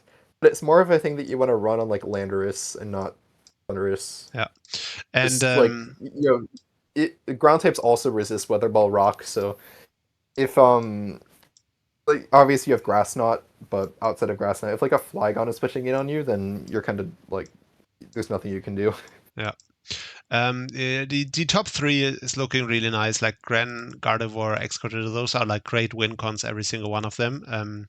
And yeah, you just have to find a way to position them effectively. And of course, in the early game, you want to just kind of get as much value out of Surfetch as you can. I'm interested to see how he... Alolan Marowak wasn't mentioned yet, but at 4 points, it's like really good value, I feel. But like, I'm not sure if it's the right value for this team because again, it's another Mon that's like super strong breaker, but you need something to bring it in. And your only Mon that can really bring it in is Moltres, unless you're like going off of U-turn from Gren. And you don't really want to be bringing Moltres and Marowak Alola the same week. And so, also it's like how many slow things that like nuke everything do you want to fit on a team exactly. if you have to bring Surfetched every week anyway? So I don't know. It's you already have Mega Gardevoir where like the whole point is that it's a nuke that isn't actually that slow. So yeah, I would rate this team scary out of 10. But I mean, realistically, I would give it like a 6 out of 10. It's yeah, I think 6 is fair. Yeah, it's not like it's definitely something where like when you're prepping against this, it's like, oh man, how am I going to deal with like all of these guys? But the real answer is just like beat them offensively. Exactly, and like not let them get into too many good positions where he gets all his stuff set up correctly, and it's more so. Yeah, of course, you're never gonna feel like, okay, you have answers for everything, because I don't think there's a possible way you can have an answer for Surfetched, Gardevoir, Greninja, Excadrill, and Meroic Alola, and Thundy T. It's just impossible. And even like just Gardevoir, like the only real Gardevoir answer in the game is like Bronzong. Yeah, and maybe Jirachi, but and the Bronzong has to run like heat proof, and that means that you're like losing to Sandrush Excadrill, but then even if you're Levitate, then you're losing to Moldbreaker Excadrill. So yeah, I think there actually isn't a single mon. I mean, maybe like Cosmoem. Like Cosmoem's kind of cheating, so yeah, you know. I don't know. It's also tough. Cosmoem does not beat T-Star. Gardevoir is just it's just super broken. It's I think personally it's one of the greatest wall breakers you can have, and yeah, you're not gonna be walling this team, never, but it still has a lot of actually weaknesses. When I gave the whole story earlier about me getting hacked out in finals, that next season when I got my run back versus Qyad, I actually had a Mega Gardevoir and Gyaptos, and that was another thing where like, how do you switch into those guys? Like all of the things that kind of beat Mega Gardevoir just lose to Gyaptos. That's like kind of something where like, between Mega Gardevoir and Excadrill, you're kind of already covering everything. Yeah, so I don't think that you need like all of the other breakers. Then you have Greninja like as well, like invest more in like bulky slow pivots. Yeah, like Greninja's just like good for the speed and like being able to just like U-turn and then bring in one of those other two mons. I mean, you just mentioned that like let's just say the opponent has like a Bronzong and it's like a Levitate Bronzong, and you don't really want to run Mold Breaker because on Excadrill because you want to like be Sandrush. Then of course Bronzong would be like a decent answer to Excadrill and Gardevoir, but then what do you do if he has like Greninja and Surfetched, which outspeeds you and just can Terra fight in close combat? And if you're not heat proof Bronzong, then like Mystical 5 Gardevoir is pretty free, and it could also just fit Shadow Ball depending on like the matchup. Yeah, Mystical Fire is not free, of course, but because it's still like not doing that much damage, and you still die to Gyro Ball, but yeah, just you can't. It's more so like if you answer try to everything. Switch it in and they read it, then no, you just run Teleport on Gardevoir in that case. Teleport into Greninja. Exactly. That way, instead of getting like your damage off, you can teleport into Surfetch to do probably less damage. I mean, if it's like Bandit Terra fighting close combat, I bet you would even O-coast the Bronzong, but yeah. Well, yeah, versus Bronzong, yeah, but it's more like, if you're teleporting out into something that beats Bronzong, then the Bronzong's going to switch into like Toxapex, so... yeah, maybe. But even then, it's like... I don't think you can answer everything. But yeah. Does Toxapex get to it KO'd? I'm curious. By Terra fighting close combat? I mean, if it's bold, I don't think so. Probably not. Definitely not. I think... my guess is if it's bold... I'm not sure. It might get to it KO'd. I'm not sure. You can run the count. Okay, so Spadef gets to it KO'd, but Bolt does not get to it KO'd. Okay, yeah, I suspected that, but yeah. Let's move on. Bolt actually takes less than I thought. It takes 39 to 46. Okay, yeah, so, that seems about realistic. But yeah, moving on to the next player who, would you believe it, is running a Sun team. This guy called... Yeah, he's returning to form. He tried to not go Sun last time. Didn't go too well, so he's just doing whatever works. After he had like this insane run with Terrapagos, like he was doing well with Sun, and then he used Terrapagos last season. So his team wasn't working, but the Terrapagos was working really well, and now he's combining the best out of both worlds, and he's running Sun and Terrapagos, which probably means that he's winning the season again. Remains to be seen. He did take a 1-0 loss to Gurbilbo. Gurt. Yeah. But I mean, that happens. I mean, it happens, yeah. And you were going up against Glowking, which the Glowking never actually clicked Chili Reception. But yeah, actually, I don't remember all of this game. I didn't see it at all. I remember it being a pretty clean game, though. I didn't see it, but it's really interesting. He did not bring the Terrapagos week 1, which is like, what in the world? Wait, Where I is? remember now. He.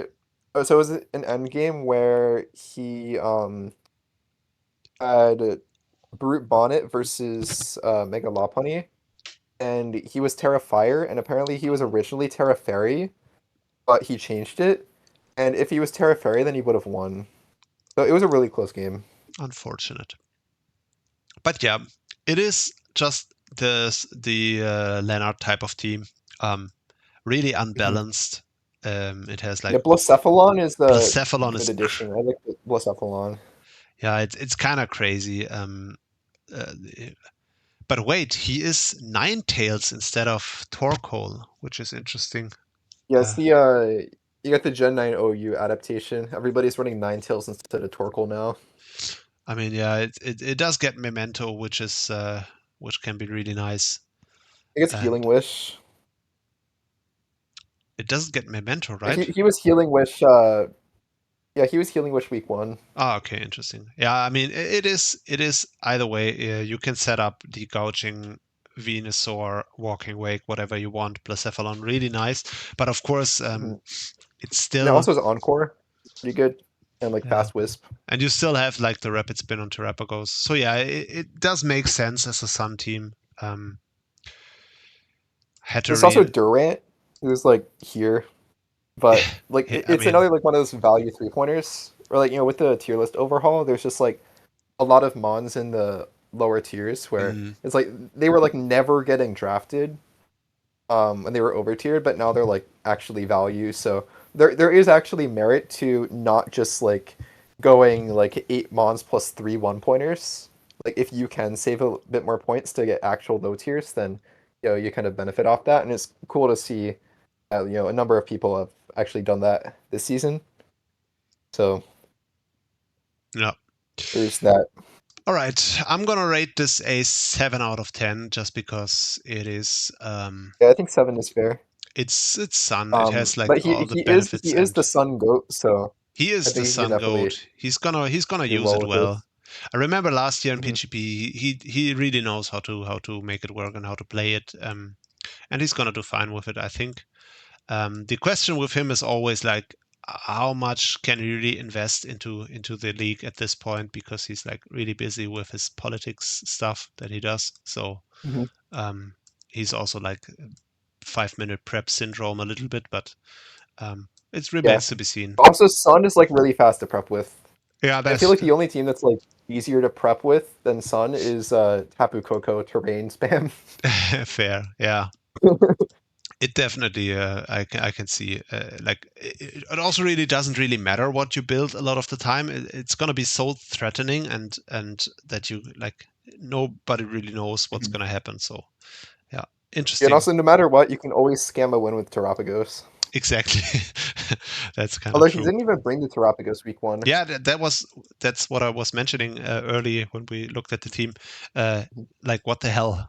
What matchup could you possibly have where you would not bring the Terrapagos? That's really interesting. I mean, to be fair, there is like, you know, Mega Lopunny with like fake out CC, but if you can get like Rock Polish off, then, or even just like Rapid Spin and you're fast, then you don't have to really worry about Mega Lopunny that much. I mean, like also just be protect as well to not at least not get fake outed. So yeah, there's but also if you're like Rock Polish protect, then like it's kind of. I guess, yeah. I guess also, by the way, Lopunny could also just U-turn out the first time to break your thingy, and then. But yeah. It is what it is. Yeah, that's it for Lennart. Not much else to talk about. We talk about Pikachu. We can and the talk guy about who sniped every single mon that I wanted. LonelyLitten. So I accused him, without knowing his team, of running a stall team. But and the reason is, first of all, he always runs stall teams, and secondly, look at this team. Like, it's not a stall team at all. Like, it is Pikachu, Darkrai, Zeraora, Garchomp, and then I guess Ceruledge. Like, There's like a couple of fat mons on there as well. But how the But hell? you see, there are 2 regenerator mons on here, and then the therefore Corviknight. it is a small team. No, yeah, but And a Corviknight, yeah. for somehow he managed with this team to have his week 1 game last for 165 turns. How the hell does this work? Yeah, I remember watching that. What the hell? Like your top 3 is... It was like just Alamamala versus Slowking. I don't know, man. It's just Litten. Litten moment. Let's get back at So it was Alo Corviknight versus Flygon Slowking, and it was just stalling the birds out of Roost PP. Mm. And I forget. Let me skip through. The Slowking, by the way, is at 0 PP with every single move. Which is kind of funny. Yeah, so he ended up Blitz ended up sacking his Flygon, and that like lost the game. But I think like from this position he would have lost anyway. So yeah. But like, yeah, Litten was more up on PP. But since we are talking about Litten and we were gonna rate the team, I'm gonna rate this as a stall team. And I will say, as a stall team, I don't know if I like Pikachu as a signature for a stall team, right? Because it's not really that bulky. I guess you can run Eviolite on it. Well, if you look at it from a semi-stall perspective, no. We're not if you're looking at it at a pure stall perspective, then you have like a Violite static, which can work. It does get knockoff to move items. It actually gets Wish, so you can run Wish Pikachu. Okay. Eviolite Wish, yes. With its base 35 HP. Yeah. So that makes a lot of sense. Yeah. Now I can see it a little bit more. I guess, yeah. And you can even go for like Endeavor. You can go for Screens. It gets Refresh. So does it get Trick? It does not get Trick. Also, you can't even trick Sticky Barb with it. No, you can't trick Sticky Barb. You can fling the Sticky Barb. I think it gets Switcheroo. It does not get Switcheroo. Oh, I don't know. Okay, so yeah, that's definitely a slight point deduction. I can definitely see the Wish Eviolite being really useful. Basically, you just run like Wish, Protect, and Nuzzle knockoff, and that's like a pretty good stall Pikachu set. And you could heal the Tangrowth with like 20% of its health with a Pikachu Wish, which you mostly want to heal like when you run the bulky Wisp Darkrai. Like Darkrai doesn't get its own recovery move, so you can keep the Darkrai healthy for when you're going for like Wisp. Yeah, that's really nice. It's gonna be Darkrai, Substitute, Protect, Will-O-Wisp, with like max SpDef, probably. But you can run Trick, Sticky Barb on the Darkrai, so that's also interesting. Yeah, it also gets Toxic, which of course in net decks, so that's really nice. Like I can see him definitely get some value out of that, like Sub Protect, Will-O-Wisp, Toxic, like you can run you can run Sub Protect, Wisp, Drain Punch, so the Drain Punch will like help you stay healthy. Yeah, and then for Zeraora is kind of self-explanatory. Like you definitely want the immunities.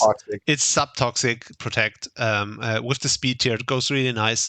So yeah, it is kind of deceiving sometimes. You might think of it like as a piece on a more like balanced kind of team, but it really like gets to shine on like a more defensive play style, I think, where you like can really run it as another sub. I will say Zeraora is kind of like weird, I feel, because you already have the Pikachu as like strong electric, so I mean, yeah, but like, Pikachu is probably going to be like we were just talking about it. If you look at this, I feel like more often than not it's going to be specially defensive Eviolite, Terra Fairy, Wish, and that's where like Pikachu really shines on this team. So yeah, that's why I can definitely see it can work. Then Corviknight, kind of self-explanatory. We don't have to talk about it that much. Then we have the Tank Jump, of course, classic. Then we have what's it called? The Sapsipper.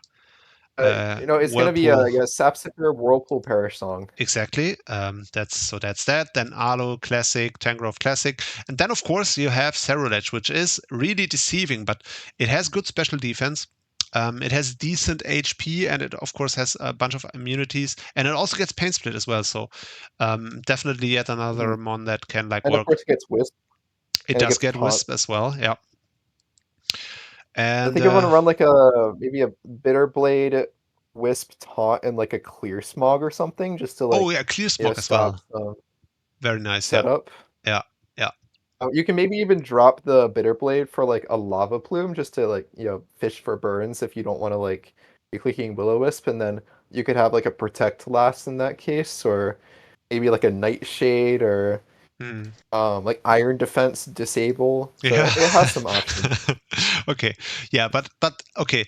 So we definitely, I think we were able to like trace his thought process when building the team quite nicely. But I still think I would have liked to see a different signature. Maybe like a what's it pronounced? What? I think an easy change you can make is make the Dustox the signature and then run regular Pikachu. Because I think Pikachu doesn't actually get that much value out of Terra, and because you're just That's like true. gonna be running it like static a Violet every time, and you don't want to bring that every week. Like you already have the Zero Aura. Yeah.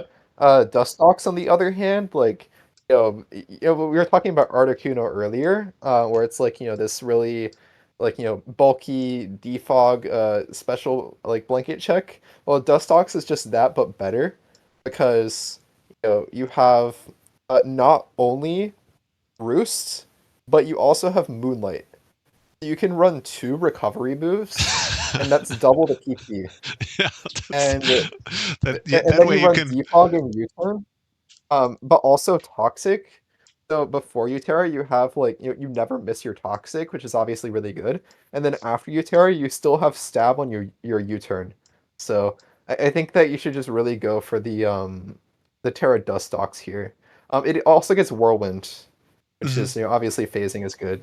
Yeah, definitely something to keep in mind. I couldn't agree more. It's would be definitely better on this type of archetype of team where you're like just going And even for the though it hard doesn't get stall. Terra Then Blast, like it doesn't really need Terra Blast, yeah, because you might be looking at this thing and thinking like, man, it has no coverage, but that's actually not true. You have like Air Cutter for a flying move. You have Electro Web. You can run Terra Dragon Twister, and and Terra will actually buff all of your moves that are like less than 40 yeah. up to 60, as long as they're not multi-hit or priority. So you can have like the 60 base power Twister with the 20% flinch chance. You can run like Terra Ghost Ominous Wind. So it actually has a lot of stuff going for it. I think that And also, really one thing consider. I was wondering, if he like Terras out of the poison type, will Toxic still be 100% accurate? I don't think so. That's So you have to get your unfortunate. Toxics off early game. That's like, Yeah. one downside, but like Articuno, like already like has to miss its Toxics. And you can even just run Terra Poison Dustox if you want. To get like, double stab on, like you could run the Sludge Bomb on it, but that's like kind of boring. If you go for the Poison Sting, then that actually goes up to 60 base power, and it has a 30% poison chance. So you may be thinking, wait, but Sludge Bomb also has a 30% poison chance, but Sludge Bomb only has 16 PP, 56 PP. So I think Terra Poison Sting would be another good option for it. Yeah. Also, if you look at what's actually really funny again, it's like, okay, you look at the team and then you think like, okay, Darkrai and Sarah are like not the first options you think of when you thinking of a stall team, but then he has already played 2 weeks and Darkrai came 0 times and Sarah came 0 times. Yeah. But of course, Corviknight came twice, Alamomola came twice, Tangrowth came twice, of course. And I was just gonna check how many turns his week 2 game was, and it was only 42 turns, which is Yeah. like for his standards, that's like a really quick game. Very interesting. But yeah. I think that's it for LonelyLitten. He's been doing very well so far this season. He's currently the first seed, which is very nice Of course, to see. I haven't played my week 2 yet, but for Who now, are you playing week 2? seed. I'm playing Renellen. Renellen. Okay. Oh, he didn't hasn't played a single game yet, so we don't really know what to expect there. Very interesting. All right.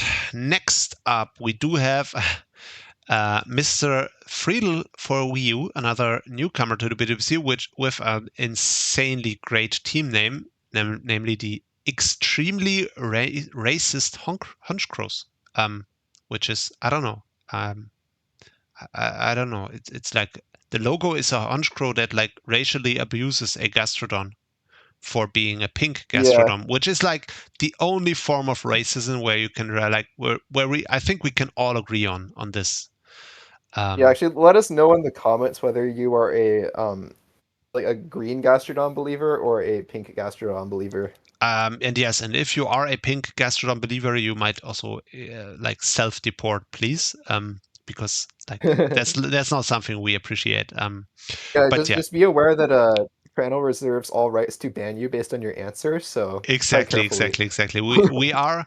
We are a gastrodon ethno state here in the PWC, and we only really accept the blue gastrodon, whereas the pink gastrodon has to like sit in the back of the bus. So that's like, or was it the front of the bus? I don't even know how that works in America, but yeah. Anyways. Yeah. So speaking of when I was talking about how I was gonna get Ogrepon Cornerstone, and it was like, okay, I got to make sure I have like a good EQ switch in. So the one thing with this team is that there isn't an EQ switch in. The actual EQ switch in is Air Balloon Golden Go, which is not the EQ switch in that you want. Obviously, there's like Terra Grass Belly Bolt, which also works. I mean, there's Excelgor. Hello. It's like well, yeah, Excelgor is there, but Excelgor just wants to click Final Gambit turn 1. So that's true. Or no, it might also click spikes once. Yeah, fun fact, the first time I hit top 10 OU was in Gen 8, and I was running a 8-show team with Excelgor lead. And nobody else is using Excelgor, but I was Spikes, Yon, Encore, Final Gambit. And it was a really fun set. Yeah. But yeah, FreetleForWiiU. I think Excelgor would have been pretty interesting SIG, I feel, because it gets like, Throat Spray, Bug Buzz, and Burden and stuff. But it doesn't get Terra Blast. Is obviously the better SIG. Yeah, it doesn't get Terra Blast. Yeah. He won his week 1. Feel like, yeah. Who did he play against again? He played against Vios. Vios, yeah. So that's it was like kind of growing because free W.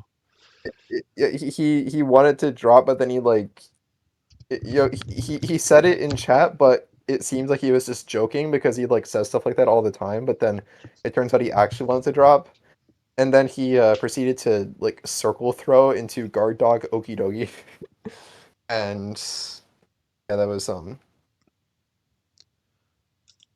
Yeah. Yeah.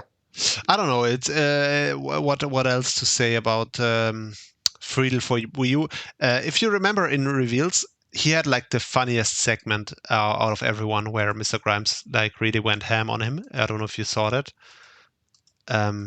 He was. I did, yeah. That was like a little bit wild, but okay. Yeah, I mean he's been doing well so far. Excited to see what else he can do. Oh, by the way, so for Litten as a stall team, I rate this a 6 out of 10, by the way.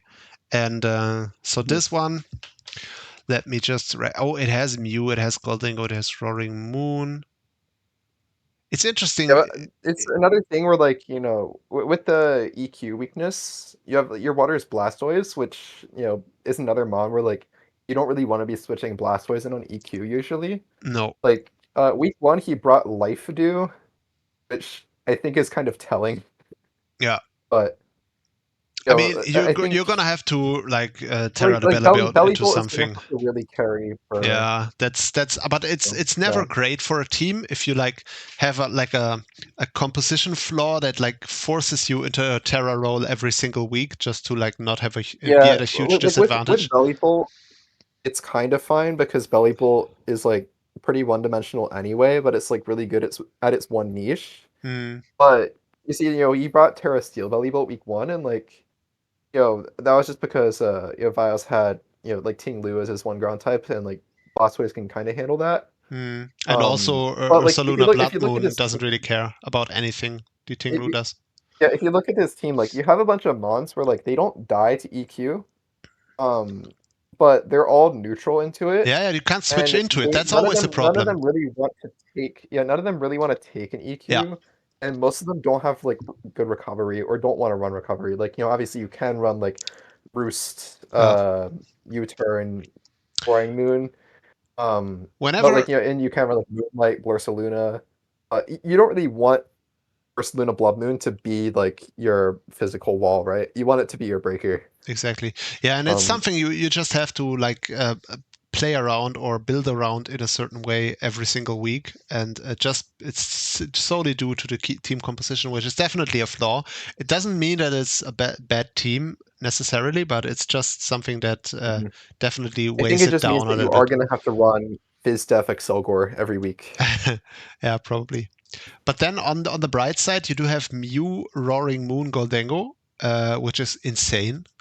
Also, Ursaluna is kind of I mean, I'm not a biggest fan, but it's definitely another good piece objectively. And also, the Ogre Pawn is like every single Ogre Pawn is broken, and the Ogre Pawn Cornerstone Yeah, also one thing as here. well. So with Ursaluna Blood Moon being the ground type, so notable thing is that it doesn't get any hazards. And you have Goldengo on the team. And you which you don't really really want have to hazard rocks. stack with. He doesn't have And rocks. you don't. The only mon that can set rocks is Mew. Yeah. And obviously, Mew's like main thing is that it doesn't want to be forced into running a specific set. Yeah. So that means like you have several like good spike spawns. Like you've got Ogre Pawn and Cornerstone. Well, Excelgor. Mew itself can spike. You got Cornerstone and Excelgor can spikes and T-spike. Yeah.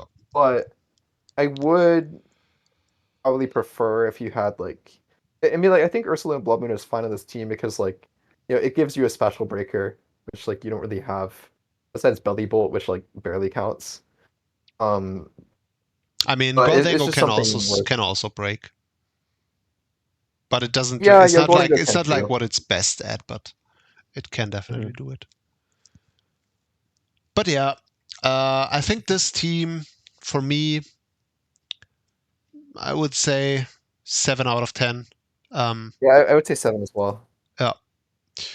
And yeah, definitely all the best for FreetleForWiiU, our newcomer here. Oh God. Next up, we have another Caracasa. fraud, except I think that the regular Decidueye is a bit less fraudulent than Hisui Decidueye. Just because, like, Poltergeist is pretty good. Also, Spirit Shackle has a lot of, like, cool tech you can do with it. Especially with Terra, you can just, like, trap a lot of things. But I'm not sure how well, like, the trapping game plan works here. It's kind of weird as a Coco team, because usually on Coco teams you want to see your big three of like Moth, Treads, Boulder, sometimes like Crown, but here we have Crown Hands as like the only two abusers, which like he did kind of get sniped on like Treads and Moth, but I think Boulder was still on the board, and I think I was like suggesting, like he was like asking me in DMs for like team advice, and I was like trying to find ways to like restructure, and originally there was a Milotic on this team, and he had like talked about going Vaporeon. I think it was like he had Gliscor originally, and then he went to like get Garchomp instead when Lennart dropped it. So he ended up going Vaporeon Garchomp instead, which like I think it's like fine. Like I think I would have overhauled the team more than just dropping those two. But of course you have Mega Venusaur, which kind of just plugs like most holes on any team. But it's another situation where it's pretty ground weak. Like Mega Venusaur, after you Mega Evolve, it does take EQs pretty well. But if it's like a banded Crocodile or something, then it's not looking great. But he does have this There is a Thwackey, but that's gonna come every week, and he's Thwackey. gonna run 3 grass types every single week. He's gonna be Decidueye, Venusaur, and Thwackey every single week. Also, of course. notably, there is Jumpluff on this team as another grass type, this is 4 grass types. which is incorrectly labeled as an NFE for the stats page. It's not anymore. I even though it is changed it. not I an changed NFE. it today. Okay. I got Cool. heavy criticism for Because contrary to popular belief, Jumpluff does not evolve into Whimsicott. Yeah, So that's might legit what I've been thinking or something. I don't know. I mean, or I might have just falsely labeled it as NFE. Also possible. Who knows? But yeah, I don't have much more to say. Caracasa, absolute legend, PWC rank number 8. 6 seasons played. Also got a title in season something. So yeah, definitely yeah, I do think Hands is a crazy mon. So yeah, definitely scary. I think between like Mega Venu Hands, you can kind of just like win. Yeah. Okay. Play So well. Also, for me, I would like just more. Actually, I don't know. Like you have slow pivot with Decision Y, so it works. Okay. I feel like your Decision Y kind of has to be slow pivot defog every week. Yeah. Because that's like your only removal besides Coco, which obviously Coco doesn't really want to be fog. Yeah.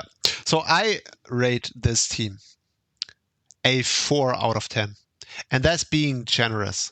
So first of all, Caracasa is like Decidueye. Are you serious? He's been running Decidueye. I definitely once before as a signature. I think he ran it twice before as a signature, and you're running it again. He's been running Tapu Koko at least twice before. This is your 3rd time running it. He's been running Mega Venusaur last season. He's been running Vaporeon. I don't know. He definitely ran it in the season he won. He definitely ran it back in Bread Pudding's league. This guy has like 5 mons that he likes to build around, and he builds around them every single time. And like it's enough now. We don't need to see Decidueye every single time. It's not that great of a mon. It's not that great of a team. Tapu Koko is overrated as hell. It's also boring as hell. I mean, it might not be overrated, but it is at the very least, it's boring. Okay. Then Qyad, of course, pure salt pick. If you remember, he was one of the guys who complained about Qyad after like the season you had. Yeah, like Qyad was my fault. Mega Venusaur was also my fault. So, exactly. Like, so he you just kind of forgive him on those two, but I mean, it's a team that consists purely of salt and habit. And it's just not something I like to see, and it's not something I support, and it's not something that we stand for here in the PWC. So for me, this is a 4 out of 10, and that's only because I'm being polite. Like Caracasa is like a longtime friend of mine, so I want to be polite, but it's hard. It's hard if you see a team like this and I have to judge it. So I think for me, since I don't have as much like personal bias here, I'm gonna go 7 because like one thing that I do respect is that like Coco used to be like the main like offensive centerpiece of a team, and now it's kind of just been relegated to like terrain extender U-turn roosts, and you just like U-turn into like an actual broken Gen 9 mon. But week 1 he didn't bring Hands or Crown, so this was just like like I can't say a full honest like Gen 8 Coco game because there's a Qyad, which is like obviously not a Gen 8 mon. But I do and obviously I like Mega Venusaur. I think that like any team with Mega Venusaur just automatically gets I didn't even notice from me. Oh really? Oh, okay. But yeah, I mean, well, what can we say? It's hard for me to respect anything about this team, and I'm gonna give it a polite 4 out of 10. Yeah, interesting. It's also four is kind of a prominent number if you like look at the ranks. Like the situation is 141, 144, 4. Then we have 44. Jumpluff is 44. 44, and yeah, it just kind of makes sense. And he also has like 2 14s. Like not being brought at all is kind of funny. Yeah. Okay. So yeah, that's he also won 4-0 his week 1, and he's also he has made 4 playoffs. Yeah, he's 4th. And he's 4th. So yeah, I think the 4 out of 10 is kind of inevitable and like by default the correct correct adjudication for this team. Moving on to So next up, the Psycho so Knight, himself. just some insider information. He wanted to go Pikachu again, but then Litten took Pikachu, so he just went Raichu. Oh, he upgraded to Raichu, which is Yeah, he upgraded to Raichu. interesting. Yeah, that's nice. And Could have gone Raichu Alola, but decided not to. he went the regular Raichu. Which makes sense, of course, with Raichu Alola is kind of the one where you would want the Coco with, I guess. But So this team is another one where it's just like a lot of really scary mons.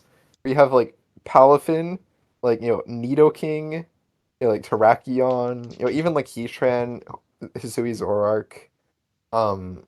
It's like kind of like tough to prep for in that way until you realize it's like you can only bring 5 of them, and the Clef is probably always coming. So, I do think he kind of had a tough matchup into me because I also like had the things to deal with all of his stuff. But the main thing I will point out though, and the main flaw I think this team has is that look at the hazard removal. You have Pelipper and Mr. Rhyme. Yeah. And you do have Magic you Bounce also with Mega Absol. Absol Mega Magic Bounce, But yeah. the thing about Mega Absol, it's kind of like Espeon in that sure you can run bulk on it, but if you're using it like just as your like normal glass cannon type mon, like if you switch in trying to bounce hazards and they just click EQ, you kind of just die. So it's like you kind of have to like really pressure, and I think that like Pelipper being a defogger is fine because you're not like super reliant on rain here. Like it's kind of just a bonus for the Palafin and the Raichu, and I kind of like like the Pelipper on this team. It was kind of scary when I was facing it because like wave crash in rain. Like if you don't have an immunity, then it's kind of just you have to make sacrifices a lot of the time. I was like fully Fist F Primarina, and I also had like Rillaboom with Grassy Glide, so I was pretty well prepped for it. But I think that a lot of teams will kind of just struggle into like that kind of mini rain mode. And like Raichu with like Plot and Thunder can actually put in work. Yeah, it feels like kind of a waste, kind of weird to have like the rain, the Pelipper, and like not have a single rain sweeper with it. I guess I mean depending on what your definition is. Yeah, I knew you were gonna say that, but honestly, you Palafin is better than most Swift Swimmers. Of course, like Jet Punch is doing more damage than a lot of liquidations. Yeah, it is kind of if you want to call it that. But then again, you can like easily fit as your 2-point mon, fit a rain sweeper that's actually a rain sweeper. Like I don't know how much like Kabutops is. It would also be a rapid spinner and a rain sweeper on the side, so to speak. Which can also like flip turn around, which would have been nice. I don't know. It feels like kind of wasted potential in a sense. Let's see how much, because there's also Armaldo. Armaldo is 2 points, so I would probably go Armaldo over Mr. Rhyme. Kabutops is also 2 points, so that's another option. Yeah.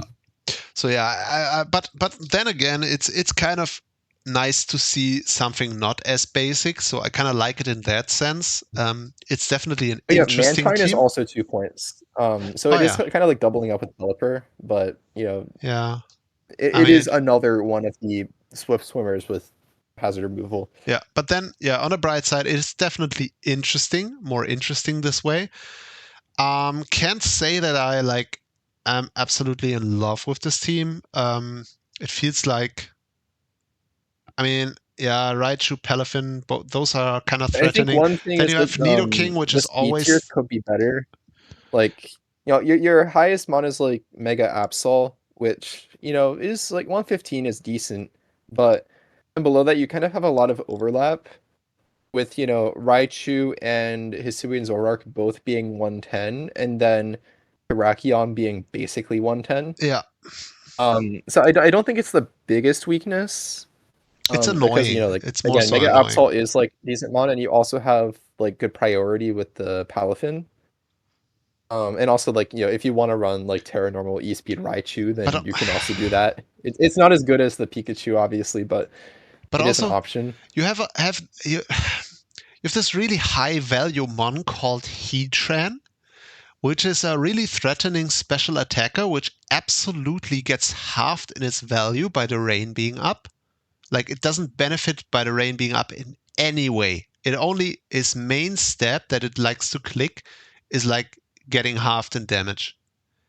That's really I bad think, to be anti-synergy. fair, that is kind of inevitable on any team that's running like a mini rain mode. Yeah, but then you wouldn't like spend that much because- money for your fire type.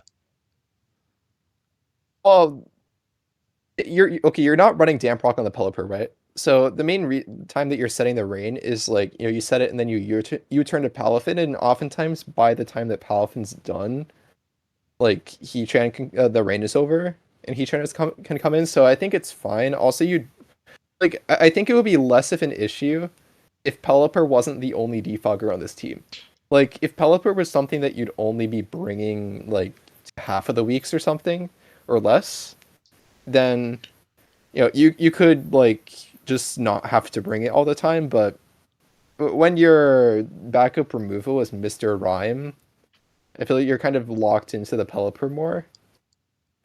So that was something that I mentioned to him, like the removal thing. I'm not sure what about would be Volcanion? better. I mean, Volcanion is a mon. I mean, I'm not sure you'd have it and Heatran on the same team, but Yeah, it does get defog. Yeah, I see a lot of flaws with this team. It is definitely interesting. So it gets points deductions for being a rain team, even though it's not really a rain team, but it has a Pelipper. So that's like the first point deduction. Then it has like these messed up speed tiers. I feel like there would be some, some easy I think changes that one would thing I was make it just more of a thinking of traditional rain team that would make it better in that sense. But yeah, I think this no, is like I wouldn't lean into the rain more. yeah, Like, I don't think, because rain is like kind of bad in top div, I feel. People know how to deal with it. I think the main thing is just you like could making run something yourself over not, Mr. Rhyme at the very least. yeah, but making yourself not so reliant on the Pelipper, you need like another removal. And I think an easy change you could make is like Glamora over Nidoking, because like Glamora gets Mortal Spin, and sure, it's not like the best removal in the world, but it is still like pretty decent, and it kind of fulfills the same like kind of breaker, kind of like mid speed tier poison type thing.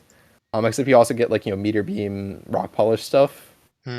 And that's just like a one mon swap you could do that would give you another removal guy, and you could like kind of make a swap to get another ground type, but you do have the Raichu as an electric immunity, so it's not like terrible losing the ground type.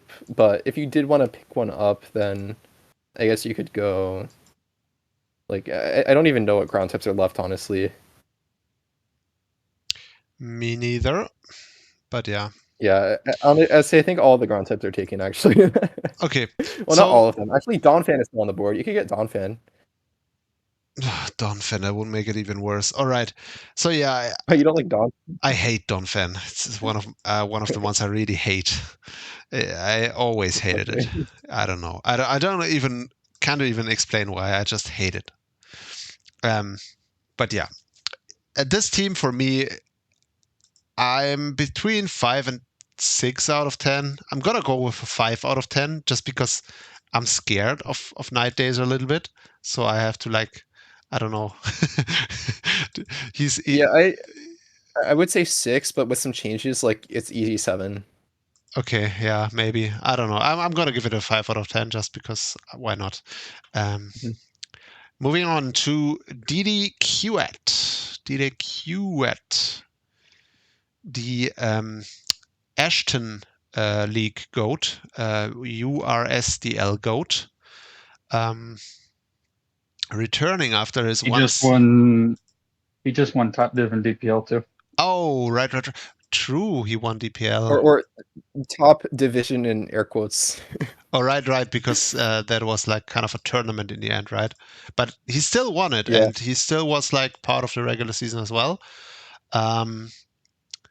Returning for a second time has the Sharpedo signature, which is definitely like one of the more dangerous signatures you could pick up. One definitely great sweeper with the Terra typing, Terra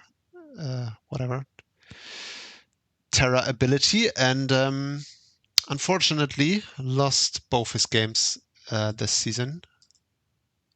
Is currently last. But yeah, let's look at the team. We do have Sharpedo, Lando, Cinderace, Raging Bolt. I mean, I do think the team's pretty good. it looks kind of alright. Yeah, I mean, like Sylveon is just good mon. And then you have like the Wish synergy with Lando T, Bolt, Metagross, Suicune. I'm like, it's definitely the centerpiece that the team revolves around. Yeah, it kind of leans really hard on Sylveon. Yeah. Like, so I think that it's fine, but there's just not really anything that's like stand out here, I think. Like, I mean, that's Lando T is like obviously good as a top tier, but it's more like really good as a Gluemon. And outside of that, like, you have Cinderace, which, is, was broken last gen. This gen, it's like fine, but it's still mostly broken. good as like court change on. I feel it's still broken, but I wouldn't say it's like really like super top tier level. Same with like Raging Bolt without Terra. Like, it's good, but generally you want to run it as like bulky AV piece. And then like Buzzwole is pretty strong. I don't know. I think it's a good team. It's definitely a solid team. It's not like an OP team. There's really nothing wrong with it. But yeah, like you said, it's not like the kind of team where you like immediately think like, Jesus, how am I ever beating this? It's kind of a solid team. Has a lot of good options that can like win a game, but none of them are like super OP. But then you have the Sharpedo, which can definitely almost always clean up. I would like, I mean, he has some hazard options definitely, but I feel like Sharpedo is insanely good with like even more hazard stacking than what he has. I mean, you have Toadstool for Spike, but that's like it as far as spikes go. I think you just need to rely on your opponent to spike stack, and then you can court change. All right. What were you gonna say? I hate to interrupt, but yeah, a lot of the teams that Mark, I know him as Mark, not DDQ yet. A lot of teams that I've seen him run are like really pivot heavy teams, just like Mons that get pivoting moves until he can pivot into the one Mon that just like takes out whatever's on the field. Like, for instance, he played a URSDL season where he had Urshifu and everything else just gave him the opportunity to pivot into Urshifu until Urshifu could kill something, and that's how he won the season. So I'm not looking at his team right now, but you mentioned Mons like Raging Bolt, Sharpedo, like Raging Bolt gets Bolt you look at the switched, first and then 5 Sharpedo Mons, gets those split all turn. moves. Yeah, he really likes his top heavy pivot into like just something that deals a lot of damage. So I but then think you look at that was Metagross, probably the Buzzwole, thought Suicune. process. Yeah, so you have a bunch of pivots, but then Metagross, Buzzwole, Suicune are like the biggest momentum drains in the world. So yeah, it's definitely it has elements of what Grimes said. Definitely like the top 4 are at least pivoting around, but then like the mid tiers are basically like the Sylveon squad. It's like Sylveon and then all the guys that Sylveon wish passes to. Yeah, no, I'm just saying like this is like the guys that Sylveon wish passes to. It's like Metagross, Buzzwole doesn't Suicune. need it can roost, but True. Buzzwole, not Buzzwole, but Metagross and if Suicune. Buzzwole got U-turn, then this team would be like way better. Yeah, but Buzzwole does not get U-turn. I mean, it's still a solid team. I would still like give this. I'm like between 7 and 8. I'm gonna give this an 8 out of 10. I'll say 7, but I'm also kind of between. Yeah, just because he is the URSDL GOAT and DPL Top Div winner, Qyad, also known as Mark. And yeah, what else is there to say? I don't think like he has a Graphite Eye, which is pretty bad, but like we can just pretend this is a 10-mon team and it's not an I issue mean, anymore. it gets U-turn. You can like U-turn Poison That's Touch. true. That is true. Just Let's pretend that it's Sneasler. move on. I mean, it gets on Verdant and Poison Touch, so it's basically Sneasler, right? Speaking of Sneasler, Yeah, speaking have, of Mickey's team. nice transition there. Going on to the next coach, which is our number 4 coach in the PWC history, Mr. Layton himself, who has played 9 seasons before this one. That's an impressive amount. Does have Espion. And he is continuing your tradition of drafting Sneasler and then never bringing it to a single game. Does he even have a terrain with it? Didn't come. He doesn't have a no, terrain? he doesn't have terrain. Oh, interesting. He's like... I should think you can like manual terrain with like Togekiss or something. I don't know. That's interesting. Barely ever see that. I kind of like it in a weird way because the correct set to run is banded anyway. Yeah, every time I drafted Sneasler, I didn't have terrain. Yeah, I mean the correct set to run is always banded and Poison Touch. Yeah. So that's kind of I kind of like that. But yeah, he does have the Espion, which is one of the best signatures you can get. Kind of cheap signature in that sense. Many of the Ogrepon Hearthflame where like half of the server thinks it should be 18 points and the other half of the server thinks it should be 10 points. Yeah. So it's 14 points, of course. Yeah. That makes a lot of sense. That's like the expert tiering you can expect from a PWC. Yeah. Honestly, I think it should be less than 14 points, but I didn't want to make too many people mad, so yeah, definitely. I mean, I would have protested. I think it's insanely broken, but that's obviously it's a very polarizing mon for sure. Yeah. I'm just not the type of person who's like really that scared of hazards, which incidentally also always gives me problems with hazards. But well, if you look at this team, to be fair, look at all the removal you got. So you got Magic Bounce, but not only that, you have Togekiss, Rotom Heat, Noivern, Sarina, and Fortress. Yeah, that should be enough. If you're going to be focusing on keeping hazards off, I think you definitely have like, at least one tool that can do that each week. Yeah, that's true. So yeah. And it also, like, just to prove my point, how broken it is, it got 2 kills week 1. Of course, it will always. 2 kills is crazy. That's like kill leader numbers, right? I mean, he lost the game, but Ogrepon made it that close just because it is so broken. So yeah, it's an insane one. I don't know, this team. It's kind of weird, but it has good pieces. Definitely Espion is I like Aegislash, it's a fun mon. Ogrepon, great mon. Togekiss, fun mon. Rotom Heat, hate it. Yeah, we both had it in off season. I think he's got to run the blunder policy Zap Cannon though. Yeah. I don't know what I think of this team. It looks kind of 6 out of 10ish to me. It has good pieces, but I don't really see. It looks like he picked 11 mons and like mons that he liked. I don't really see like what the thought process. But it has a Mega Shark on it. So is that good or bad?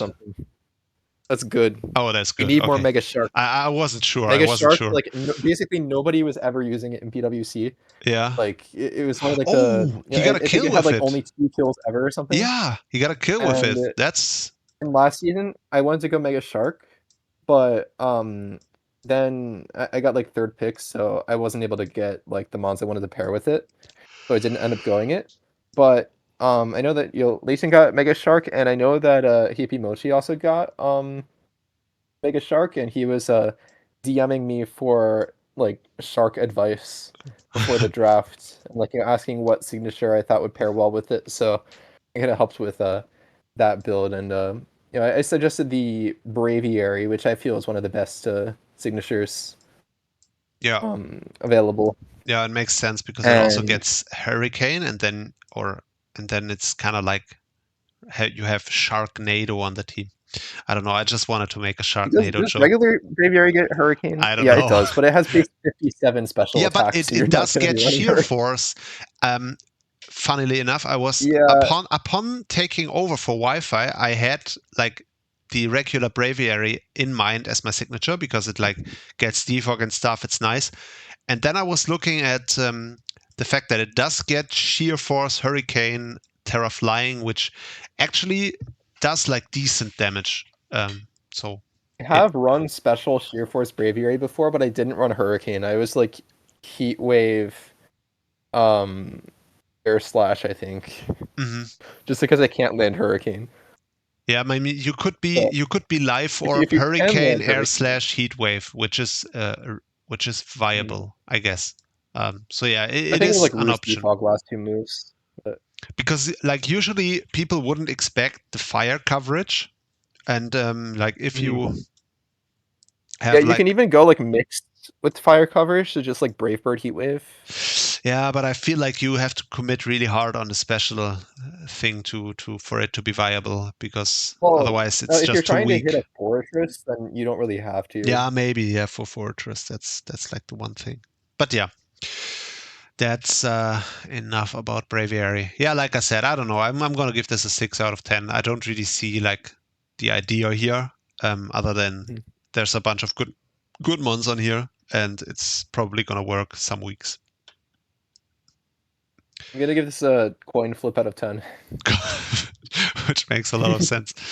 So yeah, this brings us to the next order of business, which is me telling you that I stop. Starvin finally leaving the division, and now we have another New Zealander come in. Oh, so right. I think there's some like universal constant that there has to be one New Zealander in top div.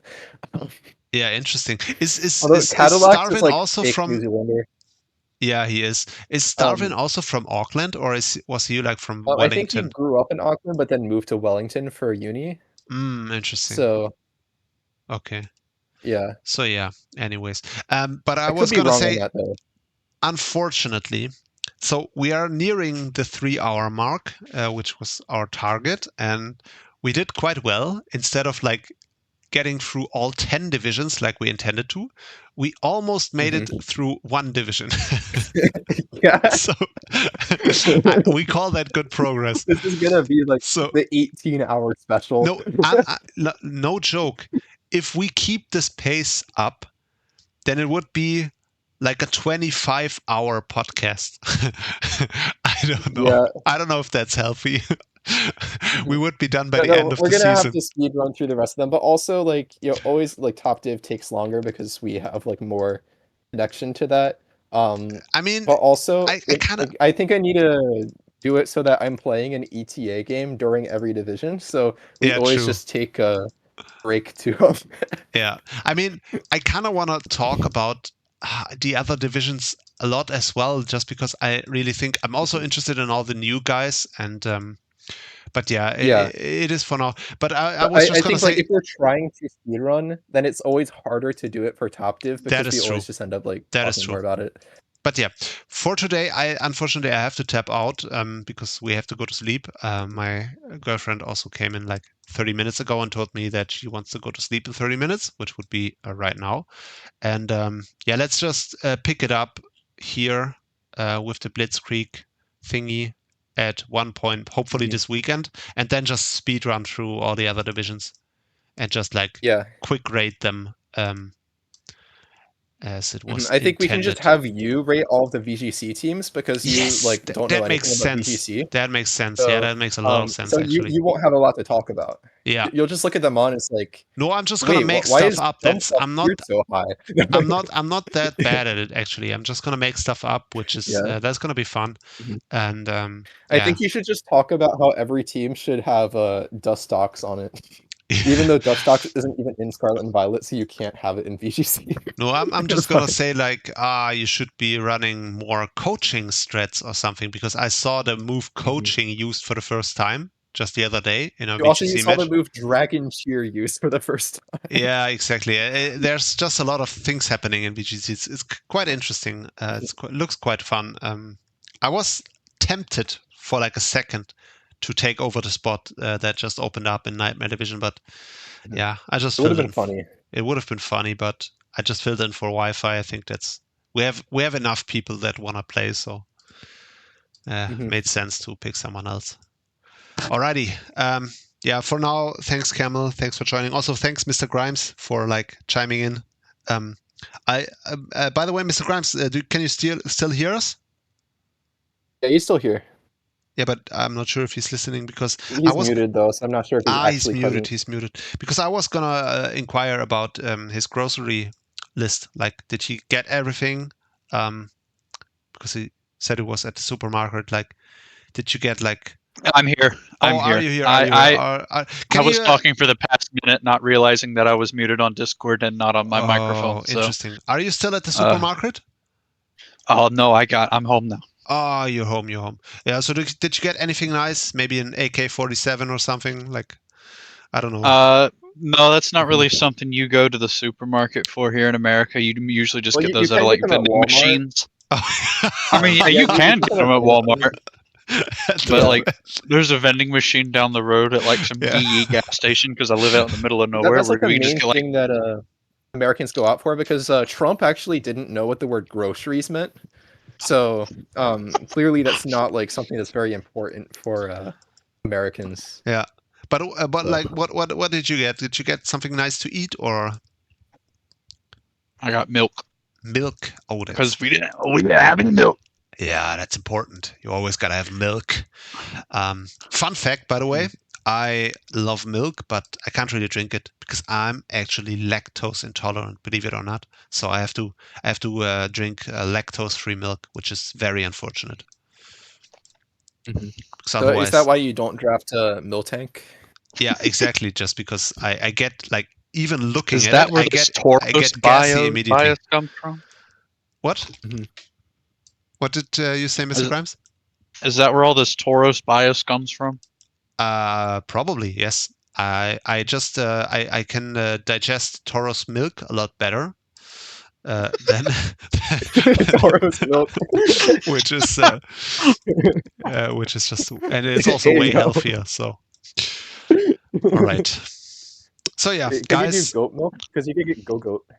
I could, which is probably vegan milk as well, right? Because it's plant-based. So yeah, it's so true. That's so true and so important and so healthy and just good. Also, like, I don't know. Vegan milk actually comes from a champ, though. So I don't know. That makes maybe that makes sense. I don't know. I feel like it would be, I don't know, steroid milk or something. But yeah, that's it for today. Thanks, guys, for joining, and we can pick it up some other time. Bye, guys. Bye.